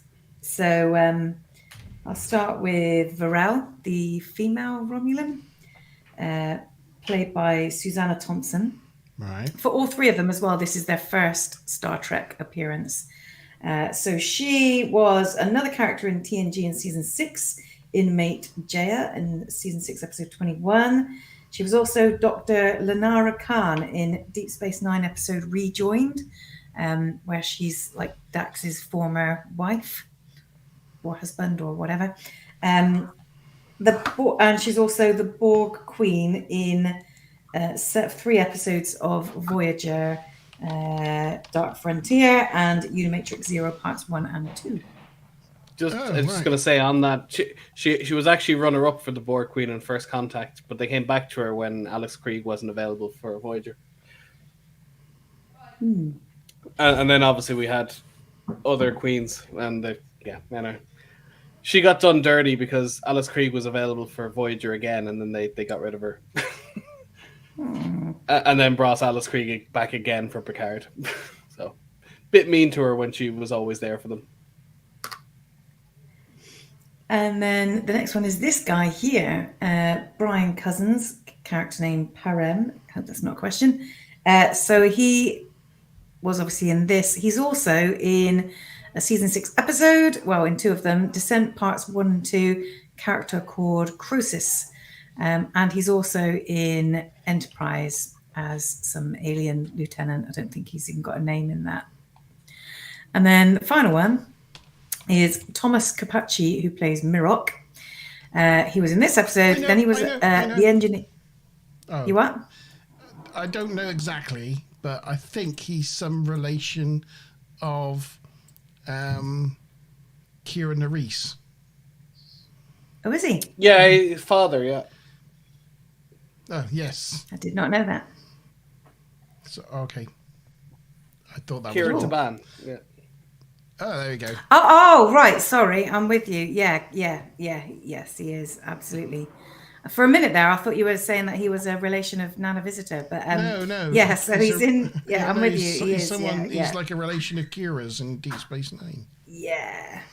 So he's Mirok. He's also an engineer in season 7, episode 23, Emergence. He's in the film Generations as a comm officer. He's in Voyager as a character called Viorsa in the Thor. He's in Deep Space Nine as Kira Taban in Ties of Blood and Water and Wrongs Darker Than Death or Night. He's a Vulcan attaché Toss in episode 1 of Enterprise and plays the alien in episode 15, season 3 of Enterprise as well. Yeah, he's been in lots. So he has been in a lot, and the secondary interesting fact around this is that he's one of only a few actors that have appeared on all 4 of the Star Trek spin-offs, before the more recent stuff. And he's only one of 5 actors to play 7 or more different characters. Ah. Yeah, I was just going to say. Guess who any of the others are? Jeffrey Combs is one. Yes. Brent Spiner is probably another. No. Brent Spiner? No, he is now. Maybe he wasn't back then, but he definitely is now because he's played so many different songs. Yeah. Alton, Arik, B4, Data, Lore. He wasn't on Voyager, no? No, he wasn't. Oh, he was. Yeah, he was in the Thaw. Do you know the one where they're trapped in the clown simulation, and the first guy to get killed by there's a clown running a simulation, and he can't get the bodies out of it, and he gets beheaded. The Thaw, it's called. Okay, you don't remember. Oh, yes. Yeah, that's it. So J.G. Hertzler, Jeffrey Coombs. The other ones I don't really know so much. Randy Oglesby and Vaughn Armstrong. Oh, Vaughn Armstrong. Vaughn Armstrong plays Forrester in his big role, Admiral Forrester in Enterprise, but he did do other roles. Oh. He usually plays bad guys. Cool. Yeah. G was guessing. What's he called? Mark Alamo. He does probably play about 4 or 5 characters, but I don't think it's 7 or more. No, he plays a Romulan. He plays 2 different Cardassians. He's in Far Beyond the Stars as a different character. He's in A Fistful of Datas as a different character. So what does that get him up to, 4 or was that 5? 4 or 5. So he's not 7 anyway. Quite a few. So there you go. Sorry, I told you that was a big trivia. Although that 7 character thing can be a bit funny because sometimes there's holographic versions of a character. Like, I mean, Garrett Wong played holographic versions of Kim. He played the Kim from the other ship. He played the original Kim. Yeah. Sometimes there's like Jeffrey Coombs played like 4 Wayoons. Ignoring the other characters he played. So sometimes there's a bit of trickery with those ones. Depending on how you count. Wookiee Funny made me laugh. He heard Keanu Reeves when I said Kira Nerys. Keanu Reeves. It would have been funny if he did, because obviously if Michelle Forbes had taken the role that then became Kira Nerys, could he have ended up co-starring with her twice, once in this episode and once later? Who knows? Possible.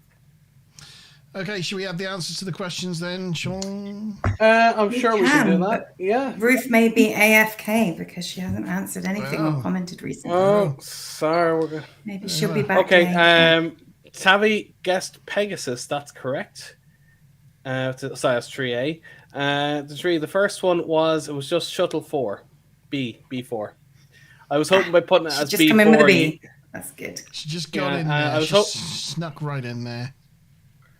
Okay, I was Nice. I was hoping by putting B4 down that I might catch a few of you, but he just said Shuttle 4, and that stuck in my brain because I was like, "There's no Yeah. Shuttle 4. There's a Galileo, and Elbaz, a Magellan, a Goddard." So I was like, "What the hell is Shuttle 4?" Do you want to talk me through the other ones, Monty? Do you know? Where are they?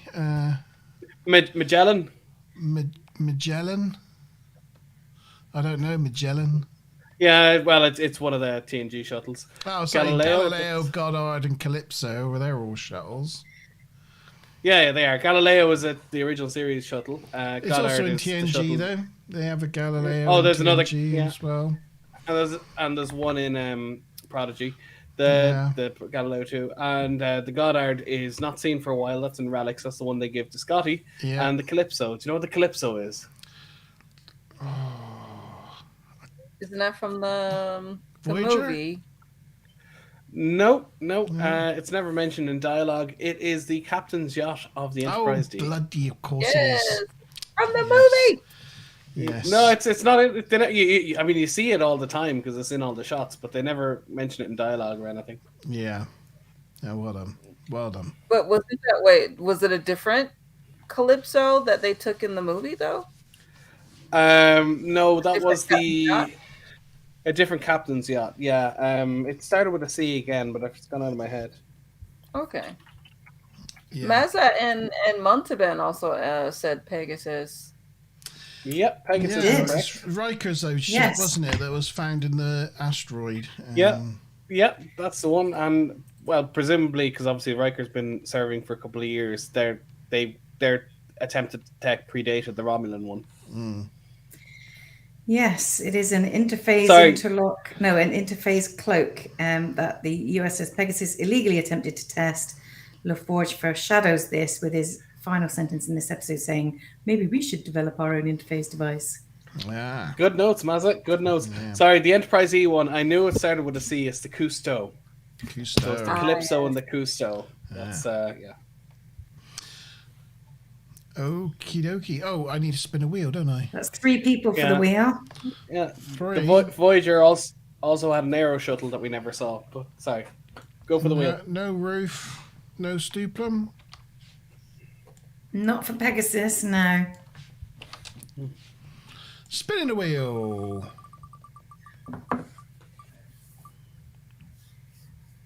Oh, I've only gone and got it again. Oh, Crikey, nice. right. Oh, Britney Spears over here. Oops. I did it again. Yeah. There we go. Okay, Act 4 then. And on the Enterprise, we see that the Romulans arrived on another shuttle, whilst Geordi and Rao are checking out a muon wave in the engine, in engineering. Dea's finding new chronoton particles everywhere. Chief Brosmer scans for them and finds them in the transporter room, the bridge, the ready room, all the girls' changing rooms, shuttle bay 2, and engineering. Deanna's quarters. Yeah. Rose quarters. Yeah. Geordi realizes that they've been leaving a trail Rosner's of knicker chronoton drawer. particles wherever they go. As you can tell, I was proud of that little joke. Nice. I just remembered something I meant to say earlier, and I have to get it out or I'll spread it. Just when I mentioned Coming to America earlier, the throne room from Coming to America It's a shuttle bay. is a shuttle bay in Star Trek V. Shatner saved it from the set from being struck and redressed it. And possibly some parts of it are part of the cargo bay we're just looking at. They probably kept bits of it knowing them. Although it's wider now. Sorry, please continue. Is there anything for the Coming to America throne room? Is the shuttle bay? There's not a bingo thing for that. I'm sure. There isn't. I mean, it did get mentioned quite a few times, like a season or so haven't brought ago, that one but up it in a hasn't been while. mentioned for a long It while. hasn't been brought up in a while. No, it just popped back in my head because we were talking about coming to America, and I didn't mention it. And I went, oh, of course, yeah. You got it out there, though. You got it out there. Yeah. Okay, we'll go on. Have you considered more props or models? For the bingo. Well, Yeah. Oh. Putting it up. props, guess- I would say, because a model is a miniature, whereas a prop is a full size thing. So it's close. A set is closer to a prop than a model in my mind. Cool. Yeah. So, what did I just say? Oh yeah. So Data orders Chief to the bridge to use lateral sensors to detect where these chronoton particles are and sort them out. And Ro follows her. Data then scans engineering, cleaning the chronotons off the various surfaces as he goes. Geordi keeps passing through the pool table, trying to get Data's attention, but to no avail. Eventually, he gives in. Ro enters the bridge to find a Romulan waiting for her. He has a working phaser because it was on him when he got transformed, and he's not afraid to use it. He wants her to take him to the engineer, i.e. Geordi. I just want to... time to explain that it was on him when he phased, and I was like, well, we presume that. Yeah, I just would have just shot her. And went, I just would have shot him. Also, did he hit? Just shoot her and just find him yourself. Element of surprise. Bang, done. Well, you did say the ship was kind of big. He probably doesn't know where all the general meeting spots are. So he's like, you know what? But if you're Ensign Ro, okay, so if you do what he says, he kills you both, the ship explodes. If you don't do what he says and he kills you, maybe he finds Geordi in time, maybe he doesn't. You know, but at least you're giving him a chance. So, like, why would you do it? Just, it's just a bit of a logic flaw, though. Okay, so Geordi is messing with Data by popping his hands in and out of the console until Geordi gets leaves his hand where Data's using the chronoton cleaner, and he gets zapped by it and gives him a little sting. But then he finds it harder to push his hand into things, so he thinks this must be the answer. But instead of running more tests, Data gives up again and moves on to something else. Ro leads... I'm surprised he doesn't use Morse code or something or like spell his name. Yeah, like dot dash, in a long line and then dot in a long line. Maybe it's like, come on. Yeah. Do they use Morse code in that century? Well, you could just spell with your name and just spell alive or something, or just a couple of letters, something that made a pattern. And also, I was under the impression Geordi likes scanning for, or rather, Data likes scanning for life forms. Completely failing here. Scotty used Morse code to let Kirk and Spock know he was going to blast a hole in the back of the holding cell. Which also a terrible idea because they all put their ears right up to the wall until if one of them didn't figure out what the Morse code was, they were a lot closer to it than they would have been otherwise. Yeah, and then they look at each other and they go, "Stand back." Oh, stand and they literally back. jump. And then it kind of blows them in their face. Yeah. I mean, could he not just put his hands around him and stand back? Yes. Ruth said he gets annoyed with Data for not seeing a pattern, but then doesn't actually leave him a pattern to see. So, yeah. Prime numbers, that'd be another one maybe. Yeah, prime All numbers. they do is he could have just He's an engineer. 333. Anything at all. Yeah. Star Wars copyright image. Yeah. Okay, so Ro leads the Romulan in transporter room, but once she goes through the door, she sidesteps to the right to surprise the Romulan as he comes through. And then they go on a chase through the ship with the Romulan shooting her as she runs. So here's some highlights of that chase, because there's not much to... I didn't realise until I saw this screen cap, like, how close he came to hitting her, actually. It's, like, right on the edge of her shoulder. as she enters the wall. When you were saying you're going to show you the scenes really quick, in my mind, I'm hearing the cartoony chase music, like everyone. We're all switching back and forth and in different orders. And... Could you just go back a shot there? No, it needs to stay where it is. I'm assuming what they did is that wall piece she's running into, they removed the piece, she ran through the set, and then they put the sheet back, and then they kind of combined the two images. I'm assuming because, as you said earlier, the lighting is really good and the shadows and everything. I don't know. It's I think really that quite decent. That's pure green screen, I think. Well, the lighting is, considering like the quality of films back then, it's better than most films that were coming out and using early CGI and those kind of effects. Yeah, it's pretty well done. Brosmer informs Data in a large spike of chronotons has just appeared in the transporter room, and he goes off to investigate. Meanwhile, here's the highlights of the chase. They go through a young lady who's getting ready to go out on the Raz by the looks of things. Not sure. I think that's a towel. That's not like a sparkly dress. I think that's a towel, yeah. Yeah, would a perfectly... just Starfleet Ensign. It doesn't even give a name. TNG towels are really weird. with her perfectly dry hair and dry skin, and I know they had sonic showers, but you're in your quarters on your own. What's the purpose of the towel other than it's television in the 90s? Yeah, you still take your clothes off to go in. Well, yeah. I mean, you don't have to. In the sonic showers, they clean your clothes as well. It's not a problem. Oh, can you? Well, I'm always wondering how sonic showers are going to be for El Orient since they're so sensitive to sound and listening. There's running through someone's head as he's doing press ups. Well, you do see it in one episode where one malfunctions and it actually breaks the mirror. Ensign Armstrong. You get a weird reflection of the light in the camera as it pans around. Oh, yeah. I think it's like that plant with it's kind of weird. It's like there's a sheet of glass in front of the camera, and it reflects off. Yeah. Well, when they want to make you look like you're sweating, they use glycerin, basically sugar water, so it sticks on your skin and kind of beads up. So, a little bit of a Hollywood trick. They just cover you in sugary water, and that gives your skin a kind of a glisten.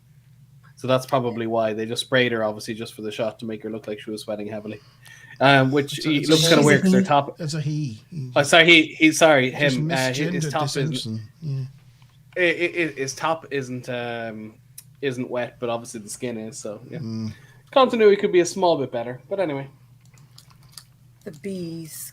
There's Data following them as they're running through the ship, with a confused, kind of perplexed face, and then they run into this room where this couple's having their evening meal. Ensign getting her romantics on. Yeah.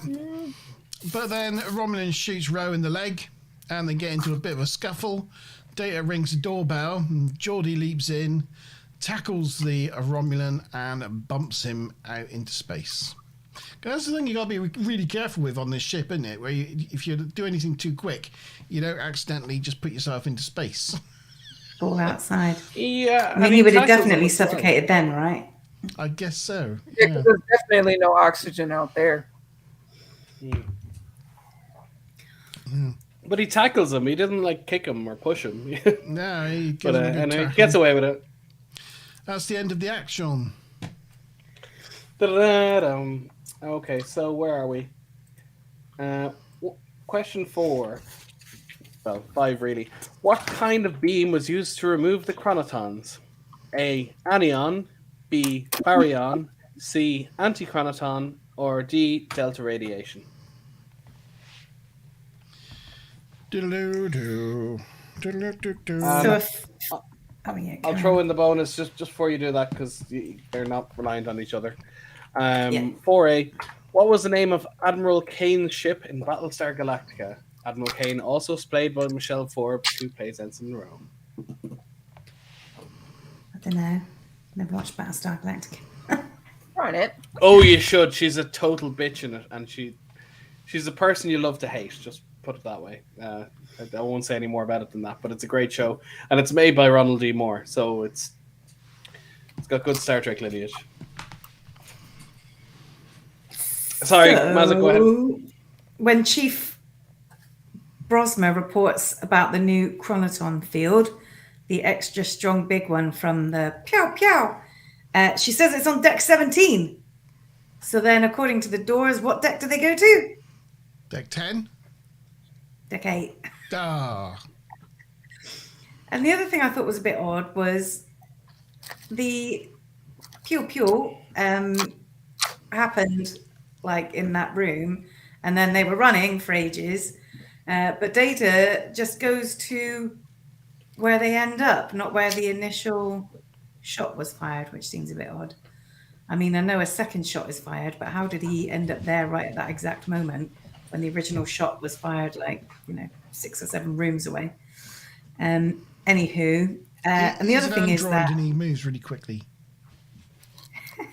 Androids, everybody needs good androids.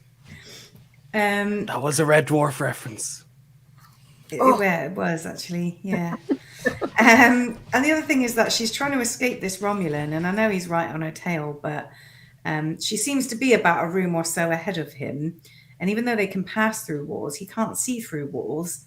No. So the only kind of bad choice she could have made as to what direction to run in would have been in a straight line.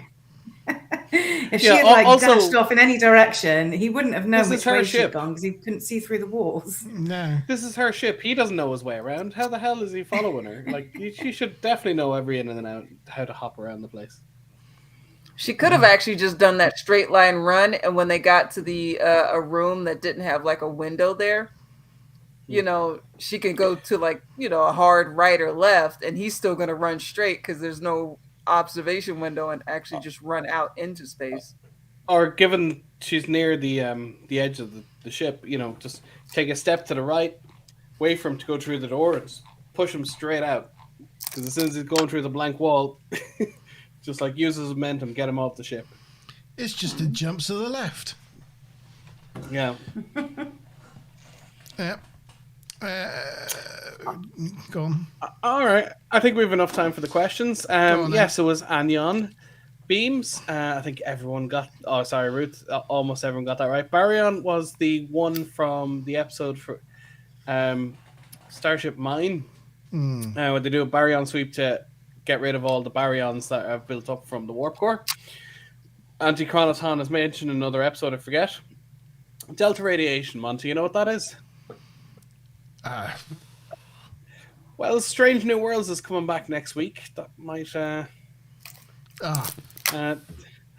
Pike gets disabled and ends up in a wheelchair due to exposure to delta radiation. It's something that warp cores give off, but you can usually shield against, and it's not a big problem most of the time.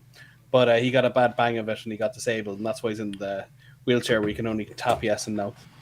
And this answer to the second question, Monty, you're the only person who guessed, and you're the only person who guessed it right. Well done. Yeah. Pegasus. I was being a bit of a dick by putting the same answer to 2 questions in a row. So the Battlestar Pegasus is Admiral Kane's ship in Battlestar Galactica. And no, she's references. I like your strategy of guessing the same answer twice. She said back to Monty, but you didn't actually guess. Well, I take it that meant that she was agreeing with him. I think really? It was. Yeah, we'll put Ruth. Okay, down you're there. The host. Okay, we'll put Ruth in. I have to admit that I did know, but my thing is not from the Battlestar Galactica remake. My knowledge is from the original 1970s. Yeah, there was also a Pegasus and Galactica. I knew that the only other Battlestar that I knew was the Pegasus. Correct. Yeah. Which was captained by Kane, but it was a chap. Can't remember his name. Yeah, he was a big actor at the time. I can't remember his name. But in the reboot, Michelle Forbes plays Helena Kane, and they have It's a great show. It's a good watch. Do you know I who won't ruin it plays too much, the but- air traffic controller guy in Airplane? Oh, yes, I know him. Is he the Unsolved Mysteries guy? I don't know. I think he's an Airplane, but anyway, he's the captain of the Pegasus. Can't remember his name. We have Chief. Woo! Hey! Mother! Come on down. I've got a double line. I've got a line that way and a line that way all at the same time. Wow. Double line. Is that the first time you've had a double line? I think it is. Yeah. Well, I threw a few in for good luck to make some extra lines. So. Checking the next And Ruth's got one as well. Crikey. This was one of the ones where he got 4 quarters. Yes.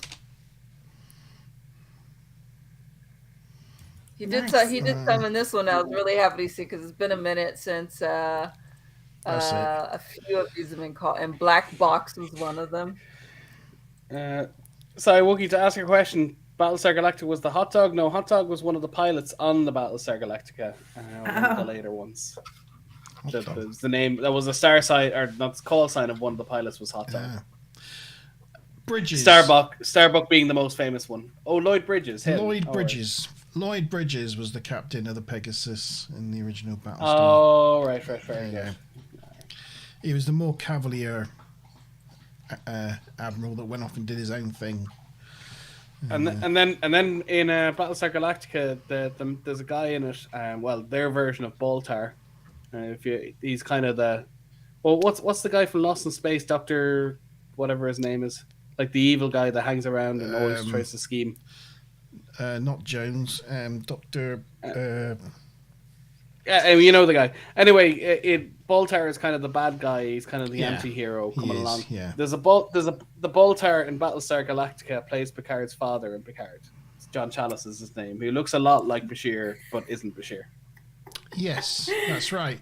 And in the original series, Baltar was a Klingon in Star Trek. Is it Kane or Karn or one of the 3 Klingons that Kolos and the K's. Yeah, I know the ones. Yeah.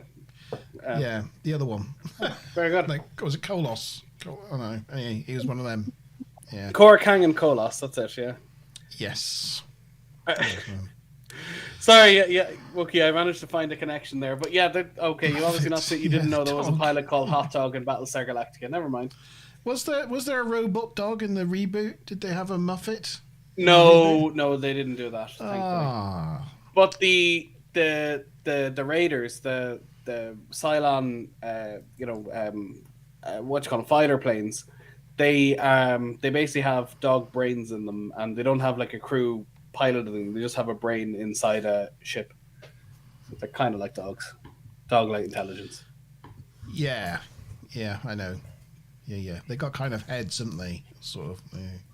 Yeah, and they have the little scanner across the way. But instead of having a crew of robots in it, the ship itself is the robot, and it's got a organic brain in it. Yeah. Okay, interesting. Who are we spinning the wheel with then? Is it just myself and Ruth then? Yeah. That's the 2 of you. Sorry. Apologies, Mazza, we went off topic, but Ping. It's made by Ronald D. Moore, who made Deep Space Nine. It's a great watch. Go watch it. Season 4 falls off a bit, but it's worth it. We have a Ruth. Hey, well done, Ruth. Totally stole my points, but. When earlier on I talked about a stupid question that would make you groan, it's because I made Pegasus the answer to 2 different questions in a row. Yeah. That's what I was talking about. I spotted it, Sean. Yeah. Well done. Okay, we're on to the final act of the night. Act 5. Here we go. So, on the bridge, Geordi still can't find any evidence of a muon wave in the warp core. Mirok contacts them to say that the installation is now complete and they're ready to set off under their own power. Picard hopes this is the start of cooperation between their 2 peoples, and Mirok agrees, the lying little bastard. They shut off the power and transfer is ready, and they get the Romulans get underway. Picard decides to get the Enterprise underway as well. But just as Picard's about to order the Enterprise to go to warp with Geordi and Ro panicking in the background, they're like, no! I don't know how, their panics is not going to be heard by anyone, but they're panicking anyway. Rosmer actually stops him by saying that she's still in the middle of the cleanup operation of the chronoton particles, and it's not safe to move off until they're finished. Ro and Geordi decide to go to the memorial, as it's their best chance to create chronotons and get hit by a decontamination beam and thus be seen by the partygoers. On the trip down in the turbo lift, Picard reminisces about his first time he met Geordi and how Geordi stayed up all night rebuilding a shuttle's engine based on an innocuous small talk comment that Picard made during the day in inspection. And that made Picard think he must have that nutcase on his next assignment. I got really squishy when he told that story. I'm like, oh, wait, that's a for real story. Yeah. Oh, my gosh. He was talking about me being like, oh. Look at Geordi's face. He looks so proud. He's like, that was me. It was me. I did that. Behind the scenes, they really didn't know what they were going to do with Geordi at the start. He was never chief engineer. They had 3 different chief engineers, and none of which were Geordi. Well, and they weren't even similar. They didn't know what they weren't going to build the engineering set, were they? Because no, they didn't want. They just redressed. Yeah, they redressed the movie set because they made up a scene in Encounter of Farpoint to have it there. But if they didn't get it into the pilot, they wouldn't get the budget to do it later. And similarly, they didn't have really anything for Worf to do for a lot of it. So when Tasha Yar left, it was kind of a bit of a relief for everybody because it made room for Worf to become a bigger character. Picard asks Riker if he's written his speech about Ro, and Riker says, yes, though it wasn't easy to do. Ro really wants to know what he wrote. She's like, what did you write? What did you write about me? They enter 10 forward and find a party going on, complete with a full buffet and a jazz band. Ro's like, they think we're dead and they're having a party. Geordi says he loves it. And so does Riker, who can't help but pick up his trombone and join in with the jazz band. I assume that as this was all arranged by Data, where he's kind of looking over everything, making sure it's all running smoothly, that he left Riker's trombone there with the jazz band, knowing farewell that as soon as Riker walked in, he was going to pick that up and join in. I can't put a jazz band in this thing without leaving Riker. I mean, it's not a guitar you blow into it. You don't use another man's trumpet, literally or figuratively. It's not the done thing with wind instruments, as I understand it. Never blow. So presume trumpet. Yeah, words to live by. So I presume it was left there. It's his one or one that he uses, whatever it was. Yeah. And we've said before about how and nearly called him William Frakes. No, Jonathan Frakes does in fact play the trombone, but obviously when he's playing along with this, it's clearly very poorly mimed, out of sync. But then they do a good rendition of the Saints come marching in, which is cool. Yeah. With the Saints. I'm guessing they did that as a second song because Jonathan knew that song. It was. So he could actually play that with the band. Yeah, that makes sense. Yeah. Didn't know the first song, so just mimed it, but then played one that he actually knew. Yeah. Well, but both were done by Louis Armstrong. I was looking up the first one is something Dock of the River or something. I forget now, but I was looking it up earlier. Was it? But Down by the Riverside. Thank you. That's what it was. But yeah, they were famous enough to Louis Armstrong to cover both of them. But in saying that, he probably covered hundreds of songs. But the thing about all that 30s jazz is it's all out of copyright, so you can play it all you want. So no wonder it's still famous a couple of 100 years into the future. Yeah. Saves you having to pay for rights. Yeah. Ro guesses she'll never know what Riker was going to say about her, and so shoots him in the head with a disruptor. It's probably very satisfying for her, that. Brosmer contacts Data whilst he's talking to Beverly and lets him know that while she's cleared the rest of the ship, there's a large amount of chronoton particles have been forming in 10 forward. Data orders her to proceed with the decontamination now, as it's harmless to people. Ro and Geordi brace themselves. Fire at will. Good one, Smiler. Yeah. Nice. We've always waited for that phrase to pay off. And fire at will. Yeah. Very good. Well done. Yes, Ro Well, and Geordi. Go on. I was just gonna say, you know, she might be attempting to blow his mind, but surely she already did that when they both lost their memory, and she turned up in his quarters and had a right good time of it. Yeah. Oh, Yeah, you didn't get rid of the oh my. Yeah. Yep. So Ro and Geordi brace themselves for another shock, which does come, but nobody notices them. Worf thinks he hears something, but they don't get through to him. There's them trying to get Worf's attention, but to no avail. More bad luck comes when Picard is informed that the diplomatic situation on Garadius 4 has worsened, so they need to get underway. Ro decides to set the disruptor to overload to create a mass amount of chronoton particles. There she is setting it up.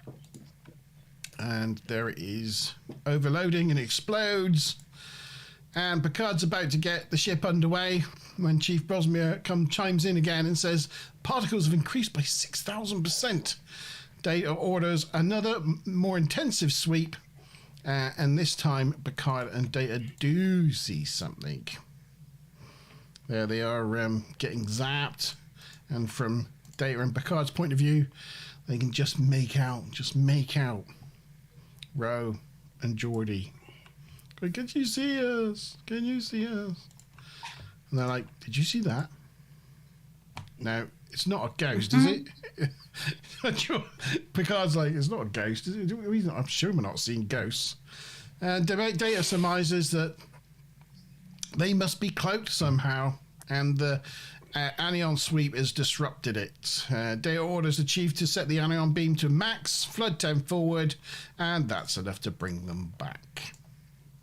And there they are, quivering on the floor. Geordi immediately jumps up and orders the engines to be taken offline and explains about the muon wave. And engineering momentarily are a little confused at just who gave that order. And Picard says, that's your chief engineer, Geordi LaForge. Can I just point out that's an awful line reading that they do. It's like, you know, I said, yeah, just follow the order, and they don't go, oh, okay, or, you know, they just go, okay. Yeah, you know, it's like they're not anyway, you know, his funeral is going on. Yeah, but we know Did I just hear him? But we know from what's it called, lower decks, that you know, the lower deck people, they know that people on the bridge always come back from the dead. Oh, yeah. They never really know how it happens, but they know it happens, and they know not to ask about how it happens because they might regret Senior asking. staff. Yeah, it's senior staff business. Yeah. And they always take care of everything, and they always save the day. Yeah, but like, just I know it was done by the Loop Group. They have off-screen people who just fill in the lines for all these little bits. But it's just the line reading was really awful. It's like not any confusion or any just like okay. Oh wait to the end. The one bit that's the most painful thing of this episode. Yeah, there's one point where Picard orders Helm to do something, and the lady just starts tapping away at her keyboard without acknowledging the order. And Smiler was like, she didn't even acknowledge that order. I was like, no, they're not actually paying her to speak. Yeah, it's clearly not something extra. Yeah. Well, as I said, the Delta Flyers podcast, apparently there was a thing, if you were in an episode for, you know, one day where you spoke and 2 days that you didn't speak, they'd have to pay you the speaking rate for the whole episode. So if you had a speaking role, you'd only ever be in one scene. They never have you in the background for 3 or 4 scenes and then speaking in another scene because it would cost too much money. The joys of Hollywood. Yeah. So and all the unions. They get welcomed back by the crew, and Data's pleased to see his friend again. Geordi tells him he has never been to a better funeral. Later in the day, It was a pretty good funeral, to be fair. It was pretty good. I'd be pleased with it. That's how they all should be. Yeah. Later, Geordie's been eating for an hour, but Rose feeling a bit melancholy, as she felt arrogant for discounting Bajoran beliefs about the afterlife, and now she's experienced a taste of it herself. She feels a bit arrogant.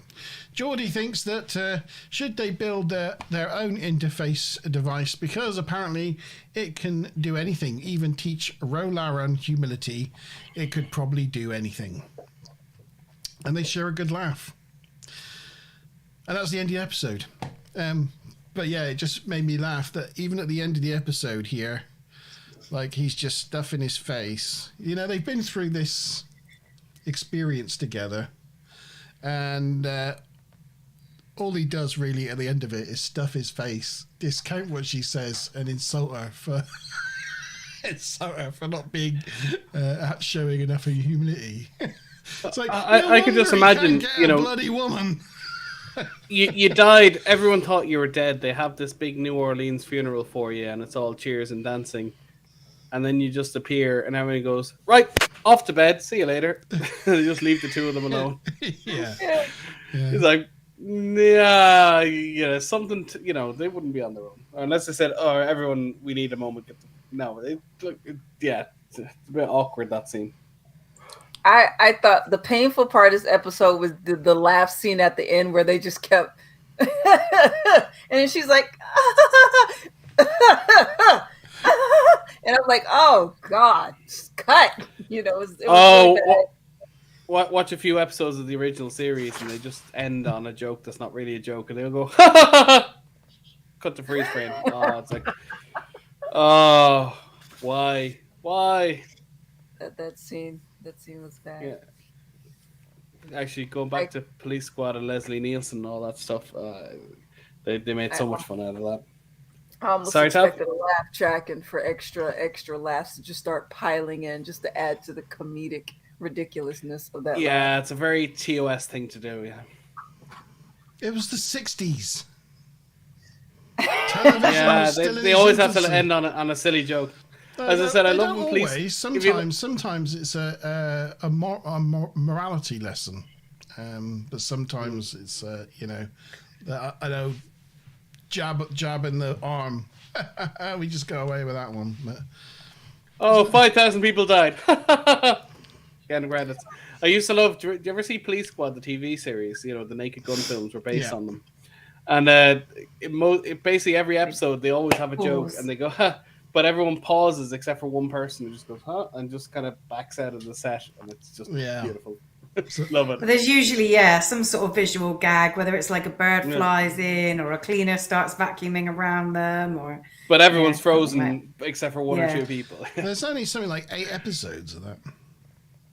I think there's 12, but they cancelled it after 8. Yeah. And they said it was too cerebral. People had to watch it to get the jokes, and it was the day before smartphones. So what else were they doing? Yeah. Okay, so is there a final question? I've put the 2 questions in. When leaving the bridge for the memorial service, what deck does Picard order they go to, or order the lift to go to, turbolift? A4, B7, C9, D10. And 5A, I should have put in a harder question. Who does Rose shoot in the head? Because we obviously talked about it for about 5 minutes there. So I think there's going to be a lot of names on the wheel for that one. Okay. But it's nice to end on a good one. Everybody involved. Yeah. True. Yeah. Actually, last week we had a no-hitter and we just didn't award any points. I think if that happens again, we just put everyone on the wheel. Yeah, we could do. We could do. I mean, it's going to be probably looking like that anyway. Yes. So the only additional little bitty bit that I have was a little goof with Picard when he was in 10 Forward and chatting about Ensign Rowe. He was talking about, how if she'd not lost her commission. She'd be a whatever by now and all that sort of thing. And she said that she lost her commission after the incident of Garon 4, but it was actually Garon 2, as explained in her introductory episode in some rare. Oops. Well, yeah, she led an away team to fight orders, and 2 or 3 people died. Is basically what happened. But like anything, when you're in the field, you have to make a decision, and unfortunately, sometimes it'll go wrong, and you'll be blamed because what else is there to do? I mean, I feel a little bit sorry for transporter chiefs in that way, in that things go wrong with transporters from time to time, and all they stand there and do is transport people. And when it goes wrong, it's kind of like their sole responsibility. They must feel really bad about it. Be like, you had to do one thing.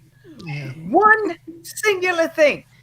Well, I The forget flakiest technology that goes wrong the most often. I forget the exact quote, but something like every good idea has 1,000 fathers, and every bad idea has is an orphan. So, It's like the one. in other words, you know, in the original, there's a project in work, and everyone claims credit for it if it goes well, and if it goes wrong, goes, I had nothing to do with that. That was somebody else. You know, Abandoned. yeah, in the original series or with the films, they finally let Ensign or Yeoman Rand.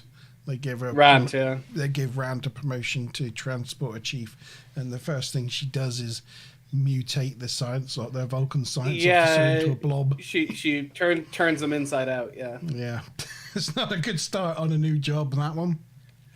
Yeah, Sulu takes her onto his ship. You know, from Voyager. But then puts her into communications. So I think this she can't really do any harm there. Yeah, I mean, before the days of universal translators, maybe that role mattered, but you know, push a button. I mean, Worf had 3 different stations. One of them was communications. He barely used it. Ruth, by the way, said that she loves the little comedy jingles at the end of the TOS episodes. They're usually about Spock and McCoy not getting each other in some way. That is true. They are often that. Yeah, it's like this time we saved the universe, and McCoy will step in and go, and this time they didn't prosecute. Because usually they're in trouble with Starfleet. Yeah, they go, cut the freeze frame. Yeah. They don't cut the freeze frame. They don't have a freeze frame through the They didn't do credits. that. The 1980s. Or fade to black, whatever it is. It's a fade to black, yeah. It's a fade to the credits. Yeah. I'm not having you talking slander about TOS. I'm not having it, Sean. I'm not having it. Give us some answers, Sean. Well, yeah, I think most people got that. Everybody got it. The first one was deck 10, which is D, because they were going to 10 forward. And Riker, of course. Yeah, it was Riker. So 5 names for the spinny wheel, please. 5. So me, Monty, Tabby, Duplan. Stuplum, Plum, Plum. And me. And you, Maz. And click that button. Oh, is it going to be? Oh, it's Stu was not getting the look of the wheel Just tonight. pinched it. We've been lucky this evening, haven't we? Really. Oh, I forgot to cheer. There you go. And my cheer as well. Yeah. Well done, Maz. Didn't make any difference to my positioning, but never mind. Never you mind. So there we go. That was that episode. Start thinking of, chaps, what you think you would give the score for this episode out of 10. Let us know what you give it. Just a quick moment just to say, although there's 9 people watching and there's 10 likes, but just if anyone hasn't hit the button, please do. Oh yes. It helps us go. It helps. It all helps. We're up to 276 subscribers, so we just need another 24 to get to the How many was magic it last 500. week? I can't remember. Yeah, we've got up 40 in about 4 weeks. 272 last week, so we've got another 400. 4. Slowed down a little bit. Yeah. So yeah, G has a video coming out, so he might give us an L bump. Yeah. You know, it's a weird thing that occasionally, as I said, someone put up a random post about one episode, and I said, you know, the funniest thing, we only just looked at that on Wednesday, and I put the link in, and our normal channel views are whatever, 30 or 40 views, and that one went up to something like 150 or something, did it, Monty? It just took off. And we got about 5 or 6 subscribers out of it, so thank you to those people. We appreciate you. We do appreciate it. So what's the scores then for the competition? How's it look, Bob? Top of the pops with 440 TNG points is Monty Ban. So that's 10 points for you on the board. It doesn't make any difference, but it's nice. That's nice. Next, with 430, so only 10 points behind, is Tavikins with 9 points on the board. Ooh. Auntie! That's important, though. And then next again, with, again, 10 points less, 420 TNG points is Stuplum with 8 points on the board. Oh, I've Next, done that quite wrong. a bit Have I further done that behind with 380 is hang me, on, so hang on. 7 points on the board. Hold on. How much? I've done this wrong. I've done something wrong. Undo. Undo. Oh, my undo's not working. Control Z. Try Control Shift left, Z. the left. Or No. No. is it Can Control you not Shift get Y? out of that cell? Now undo. Ah, there we go. Do you know, because that doc is on Google Docs, you could just share a link and Mazza could update it in the background while you're hosting. 186. That's why I put the wrong figure in there. That's why I wanted to work out. There we go. Sorry. 8 Next. points for Stuplant. Yeah. Yeah. Next is me, a little bit further behind with 380, so that's 7 points on the board. Oh. We're level pegging now. Yeah. 180 is Ruth with 330 TNG points, so 6 points on the board. Right. And then finally G Star. He only answered one question, but got himself on the scoreboard with 5 points. 5 points for G Star. Well, that does mean that we've now got you guys level pegging. So that means Ruth is in 3rd place and you guys are in joint 2nd. There we go. Yep, so well done, everyone. Don't forget to put your scores out of 10 in chat, what you would give this episode. Let us know. Can I just say, nobody has done that yet. obviously next week is the Inner Light, and we'll talk about that in a second. But after that, we have a 2-parter. So how do you do the scores for a 2-parter that crosses 2 seasons? Do you count it for both, or? No, we do them as separate Monty episodes. Band normally has a set of like 10 questions instead of 5 questions. Oh, okay, that's fine. I can work that out. It's That's like no a problem. full- I might go eat. A full episode twice. The scoring and everything. All right. We just have to be, a little can bit do more that. succinct with our banter and narrative. Yeah. Well, I know fly we've through done it them a before, little but I was drawing a blank. Okay, all good. So in terms of reception, just while people are putting their What scores in. was asking? Sorry, go on, Maz. Apologies. No, Wookie was asking what? He's saying, how do we know? He was that asking. I'm not one of those hot cosplayers who just don't know anything about Star Trek. Did he not show you his Star Trek fact files from the 90s and early 2000s? Did He's you got not all see 7 my volumes fact behind his files? arse. He's got like 10. Like I had 5 of them. He's got like 12 or 13. However many they made, he got them all. Yeah. For like 6 years, every week he made sure he got them. Yeah. So that should be proof enough. Yeah. So Ruth's saying she just needs me and Stu to get exactly the same points as each other through to the end of the season so that she gets a bronze. Yeah. Otherwise she'll be in 4th place and get no medal. Oh. We'll do our best for you, Ruth. I'll create a platinum or another colour for the scale. You Okay. can see your paddle, by the way, Monty Pan. Okay. Well, I wonder what I'm going to score it. I wonder. Oh, I don't know. 3, 2, 1. And our paddles ready. Oh, 3, 2, yeah. 1. 5? I don't know. 9975. And it had a lot of data in it. Well, quite a bit anyway. There was a good bit of the D man. He was there's although quite a bit of data in it. he wasn't at his best. He was a bit more autistic than usual. He should have copped onto the clues a bit faster. I felt the episode was just okay. Oh. This was one that I think it sabotaged it with too much of the science that wasn't coherent. And many times I can sit down and watch something. It's like, no, just turn off your brain and enjoy the show. But this one kept like tugging me out of that. Like, wait a minute. Wait a minute. Wait a minute. What? And then, and the cheesy laugh at the end and all of it was just, it took the score down for me. Well, yeah, you see, I would have started at a 5, but then I went, okay, well, obviously the episode, The Pegasus, featuring the Pegasus, it's in not all good things. What's the last episode of Enterprise? I know it's awful, but nonetheless, it comes up again. The same with the Pegasus thing. In the episodes past tense, part 1 and part 2, the chronoton particles getting stuck in the ablative armor force them to go back in time.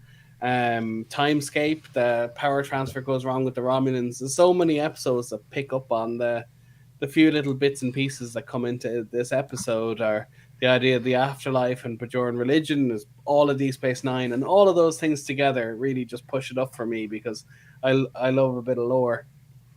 Not lore, Star Trek lore, not like lore song. And I all that stuff was really important to me. I go, yeah, all that stuff has been followed up on really well, and so this episode is a pivotal episode in terms of building the canon and building the lore. So that's where I am. The audience score is 8, by the way, Monty. 8, right. Okie dokie. And that puts it just below last week, Iborg, and kind of on a par with the First Duty. First Duty. How's it an 8? Ensign It's got Row. an 8, a 5, and an 8. No? Oh, who gave it a 5? Wookiee?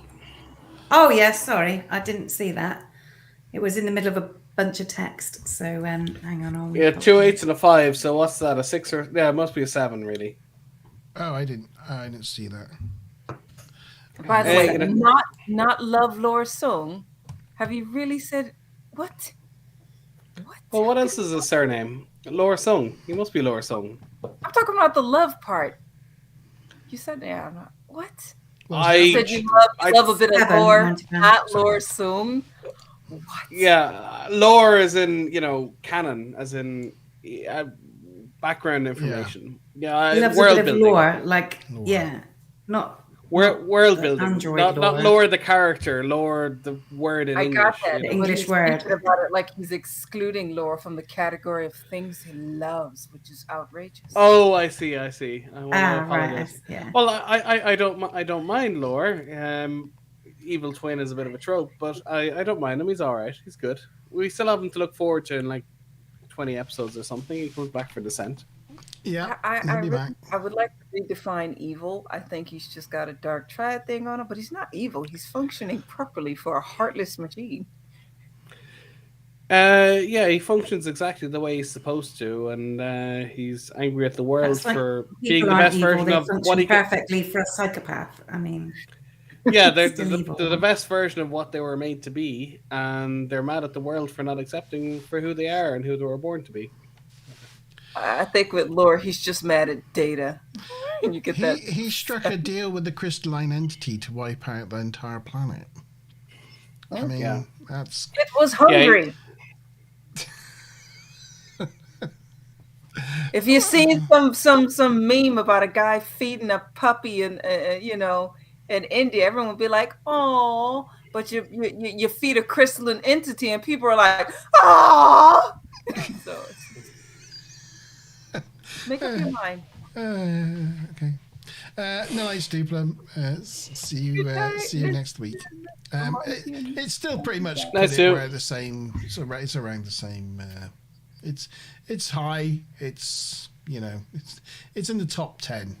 of the episodes. Yeah, this season. as I said, it's a very important episode for lore reasons. As an episode on its own, if you ignore all of that, yeah, it's a bit meh. And I love this episode, frankly. I love this episode as well. I think it's great. It's got loads of action. It's got great special effects. It's got like a fights. Dynamic plot with underhandedness and evildoers, and it's got ghosts and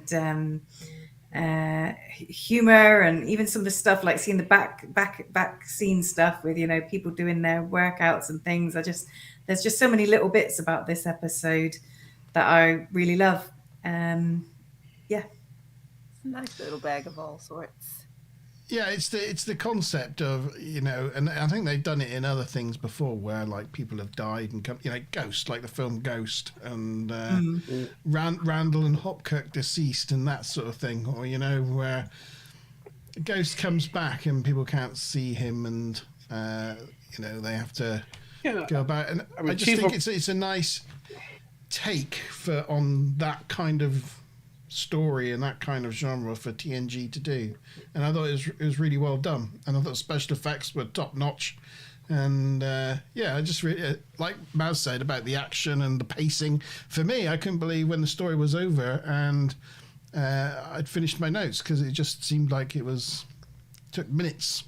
Yeah, I think that just the science just brought it down for me. The even within sci-fi there are rules, and it just that's what killed it for me. It just they didn't quite get to where they should have done, and the story wasn't as coherent science-wise or even science fiction-wise as it should have been. The rules weren't consistent enough, or weren't explained. Like, they went to the trouble explaining about the disruptor, but didn't explain why they could walk on the deck plates, and just I don't know. It just fell down a little bit there. It pulls you out of the fantasy or the story. Yeah, when you start asking silly questions that should have been answered, and there's no exposition to cover it. Although in saying that, it covers a lot of ground, in the episode. And as you said, it runs quite quickly because they have to get a lot in. So maybe some of the exposition, they just couldn't fit it for time. But yeah, it would have been nicer if there was another 2 or 3 minutes just to even it out. Yeah. Wookie agrees with you. He thought it was silly. So you're not the only one. It's about 50-50 on class to silly. Marmite. It's a Marmite episode. We found a Marmite episode. Yeah. Yes. Yeah. Talking about Marmite episodes, we got the Inner Light coming up next week, so that's going to be interesting. Yeah. Yeah. I mean, I've actually, until now, not encountered anybody that doesn't like Inner Light. It's generally lauded as being a fan favorite. Well, do you know, there's a YouTube channel I watch called Trek Yards, and the main guy behind it, Stuart Foley, honestly, he doesn't hate it, but he points out it's not a good episode of Star Trek. He said it's a great sci-fi episode, but there's nothing about it that makes it Star Trek. It could be any genre of anything. It could be a one-off episode of The Outer Limits. There's nothing about it that makes it specific to Star Trek, really. And it just annoys him that people always laud it at the top for that reason. I don't know if I necessarily agree with him, but I think the good thing about Trek is you can do almost anything with it. You can put these stories in, you can fit them in. You do the same old thing all the time, it can get a bit boring, right? I think you've got to push the boundaries sometimes. I mean, there's a reason why Star Trek is coming up on 900 episodes. Is while adhering to a set of rules that should be adhered to, at the same time it can go off topic and it can go in different directions. So I do quite enjoy that. Yeah. Although Patrick Stewart's son's wooden acting, not the biggest fan of that. We'll get to deep dive into it next week. Yeah, of course we will. Yeah. And then after that, we've got Time's Arrow. So not that much to go on this season. Yeah. 500 years of the Big D, man. Yeah.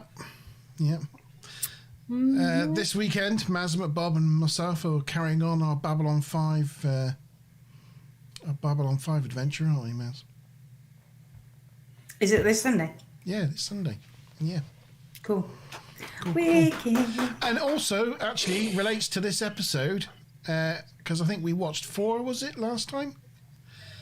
I think the next episode, episode 5, stars the guy from the two of these Romulan people have been scientist in this Babylon 5.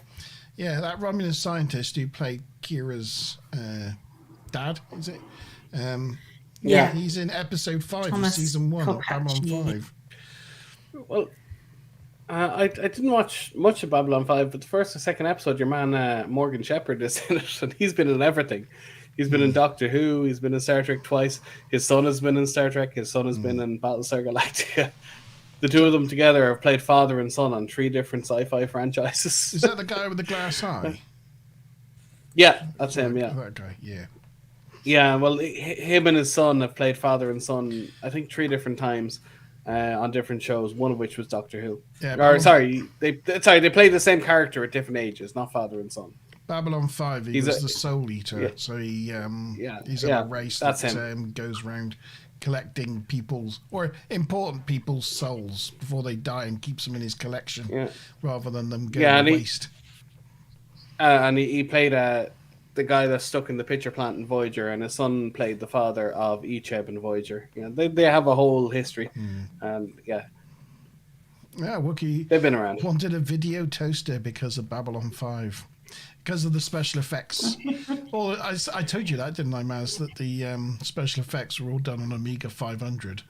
Well, here's a video toaster. Here's a weird fact. Yeah. Amazing. The video toaster was invented by the brother of Dana Carvey, and Dana Carvey was on Saturday Night Live, and he also played what's your man's name? The one that's not Wayne in Wayne's World, like his pal. Garth. Garth. Yeah, Garth.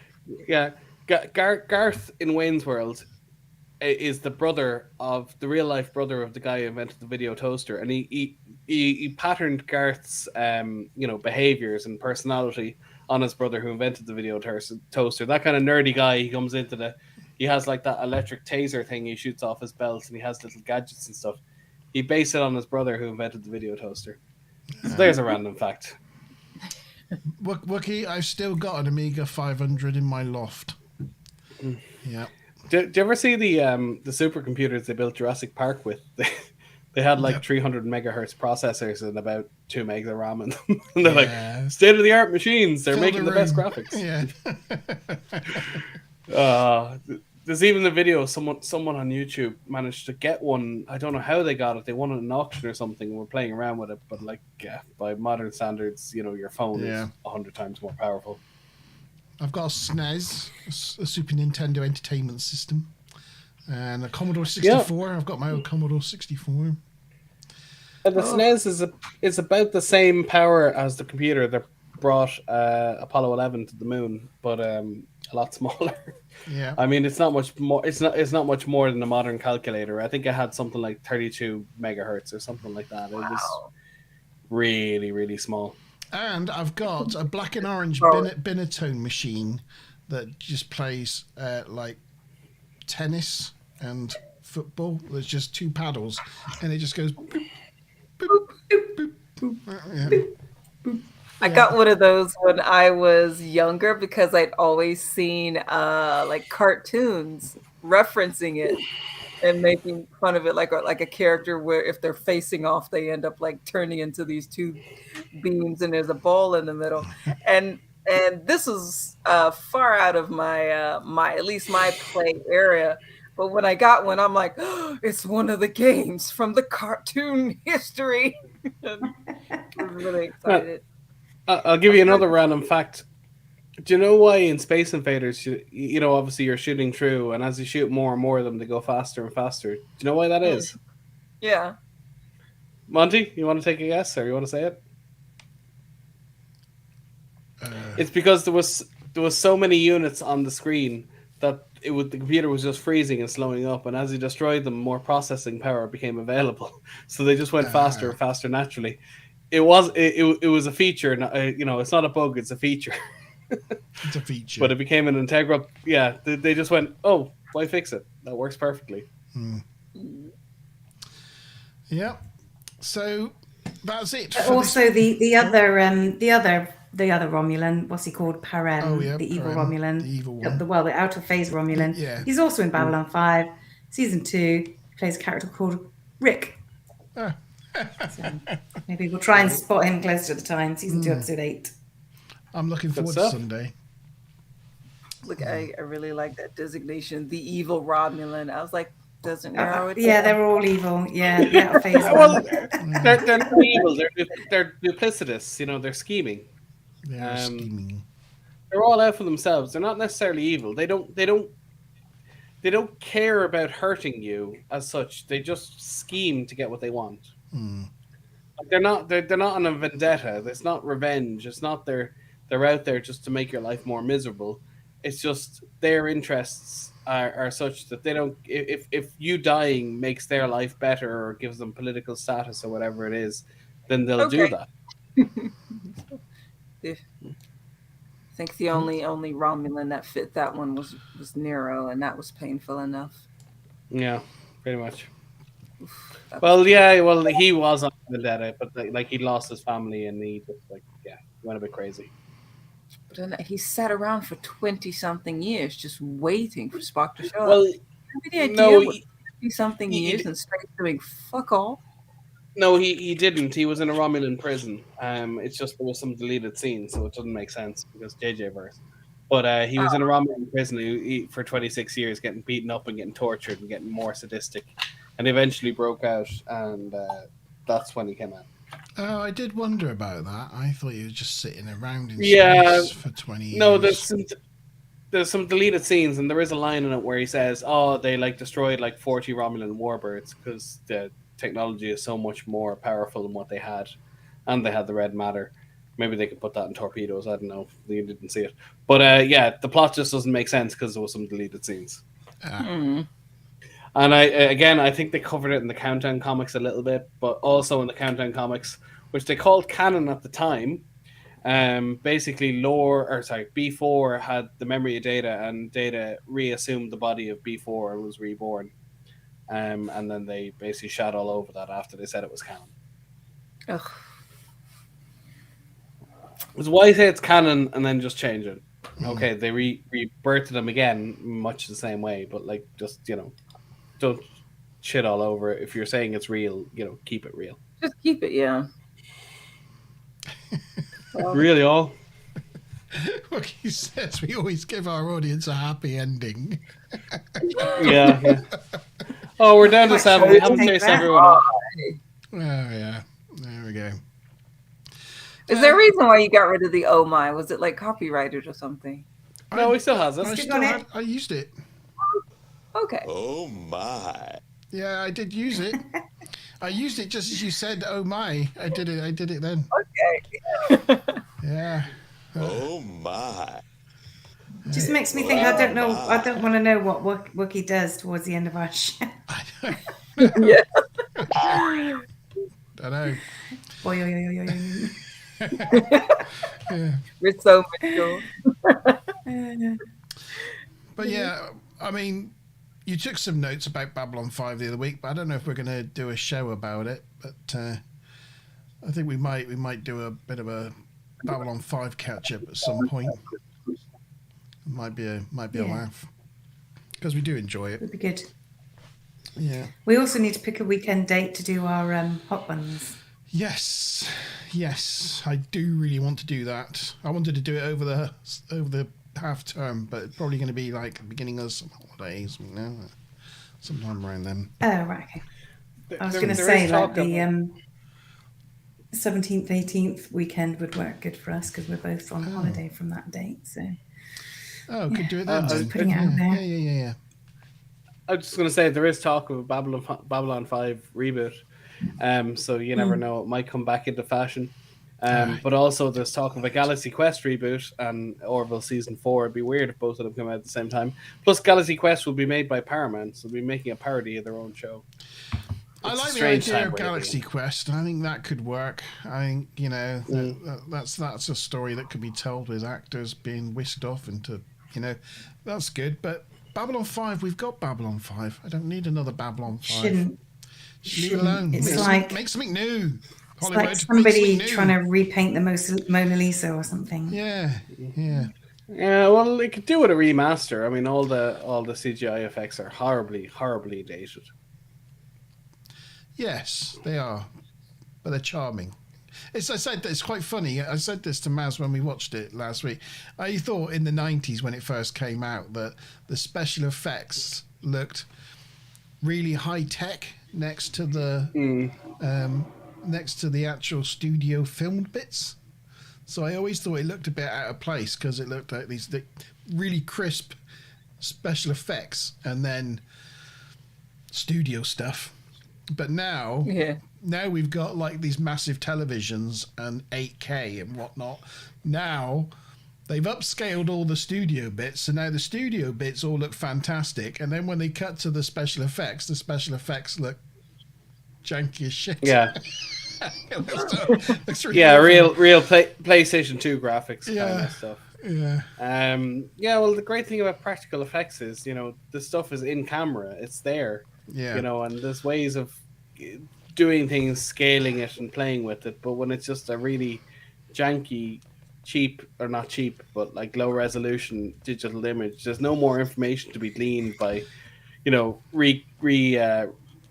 what's the word? Redeveloping the film or anything else you can do. I don't really want it. Whatever's there is there. I don't want it replaced. I like it as it is. I just like it. Fair enough. Its own charm.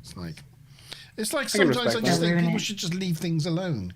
Like George Lucas should just always leave Star Wars alone. He shouldn't have made all these different. Well, he's nearly 80 now. I think he's given up. But are you sure he doesn't have access to it anymore? He doesn't now. He's sold it, isn't he? But even when he started messing about with A New Hope, putting all this like CGI stuff all over it. I hated that. Yeah.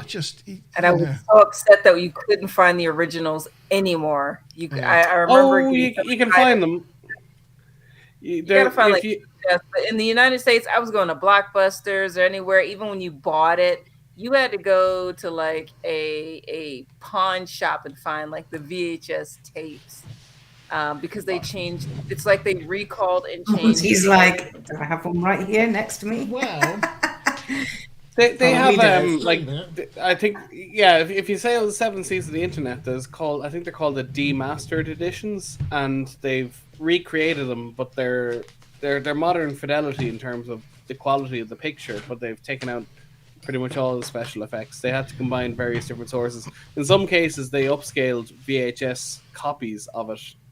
They scanned VHSs and they had to upscale it for a couple of shots, but they've taken all of that stuff out. It's interesting to watch. The only thing I've got is I got a Blu-ray version of A New Hope, or is it DVD? Maybe DVD actually, but it's upscaled. There's the modern one with all the CGI and that crap in it, but it's got a second disc in it, which is just the original film, as released.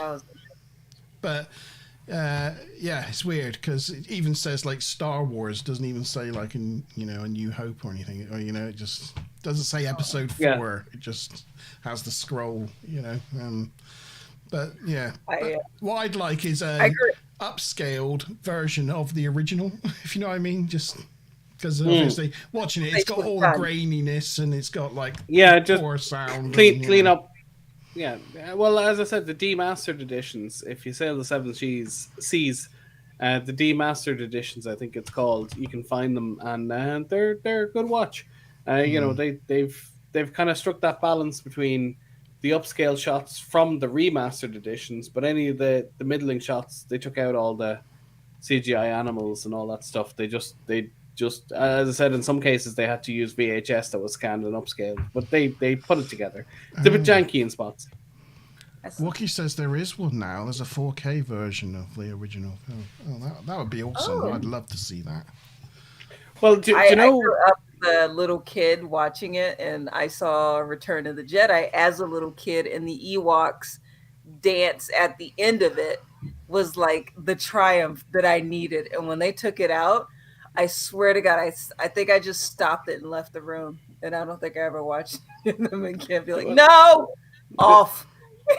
There's a thing in the National Library of the Congress or something like that. But basically in America, if your film is important enough, they'll put it into a special vault that the government maintains to make sure it survives an apocalypse or whatever. I think you know what I'm talking about, Tavi? The National Congress Library or something like that, and it's a great honor for your film to be inducted into it. They only select a couple. Anyway, they selected Star Wars, but one of the basic rules of it was you had to put the original film as it went out to the cinema. An original print had to go into the vault. And George Lucas wouldn't submit an original print, so it never made it into the vault. He's basically the only person to ever refuse. But any of the films that are in the vault, you as an American citizen or maybe a tourist can go in there and watch it. You can't take it away, but you can go in there and have a private screening anytime you want. But the original Star Wars isn't in there because Lucas basically just said, "No, I'll give you the 1997 version." And they go, "That's not how it works. We're preserving it as it came out." Ew. Yeah. Yeah, Wookiee knows about it. The film archive gate thing. Yeah, he instead of preserving it for the apocalypse, he basically said, "No, the 1997 version is the true version to him." And then he put in McClunky. McClunky. Yes, I don't know if any remember. I don't know if any remember McClunky. Before Greedo tries to shoot Han, about 2 years ago or 3 years ago, Greedo randomly just goes McClunky. Yeah, yes, now It's completely pointless. Nobody knows why it was added, but they just changed it for no particular reason. Cool. Right. Thank you, everyone. Yeah. It is 25 to 12 for Tavikins. So we'll call that a day there. Thank you, everyone, for joining us. Thank you for Wookiee for staying to the end, our end of stream club. Cheers, Wookiee. Thanks to Stuplum and Ruth and G-Star and Smiler Rainbow and you three lovely people for joining me on another deep dive into Star Trek: The Next Generation. And we will see you guys next week at the same time on Wednesday at 8 o'clock. Cheers. Measure 'em.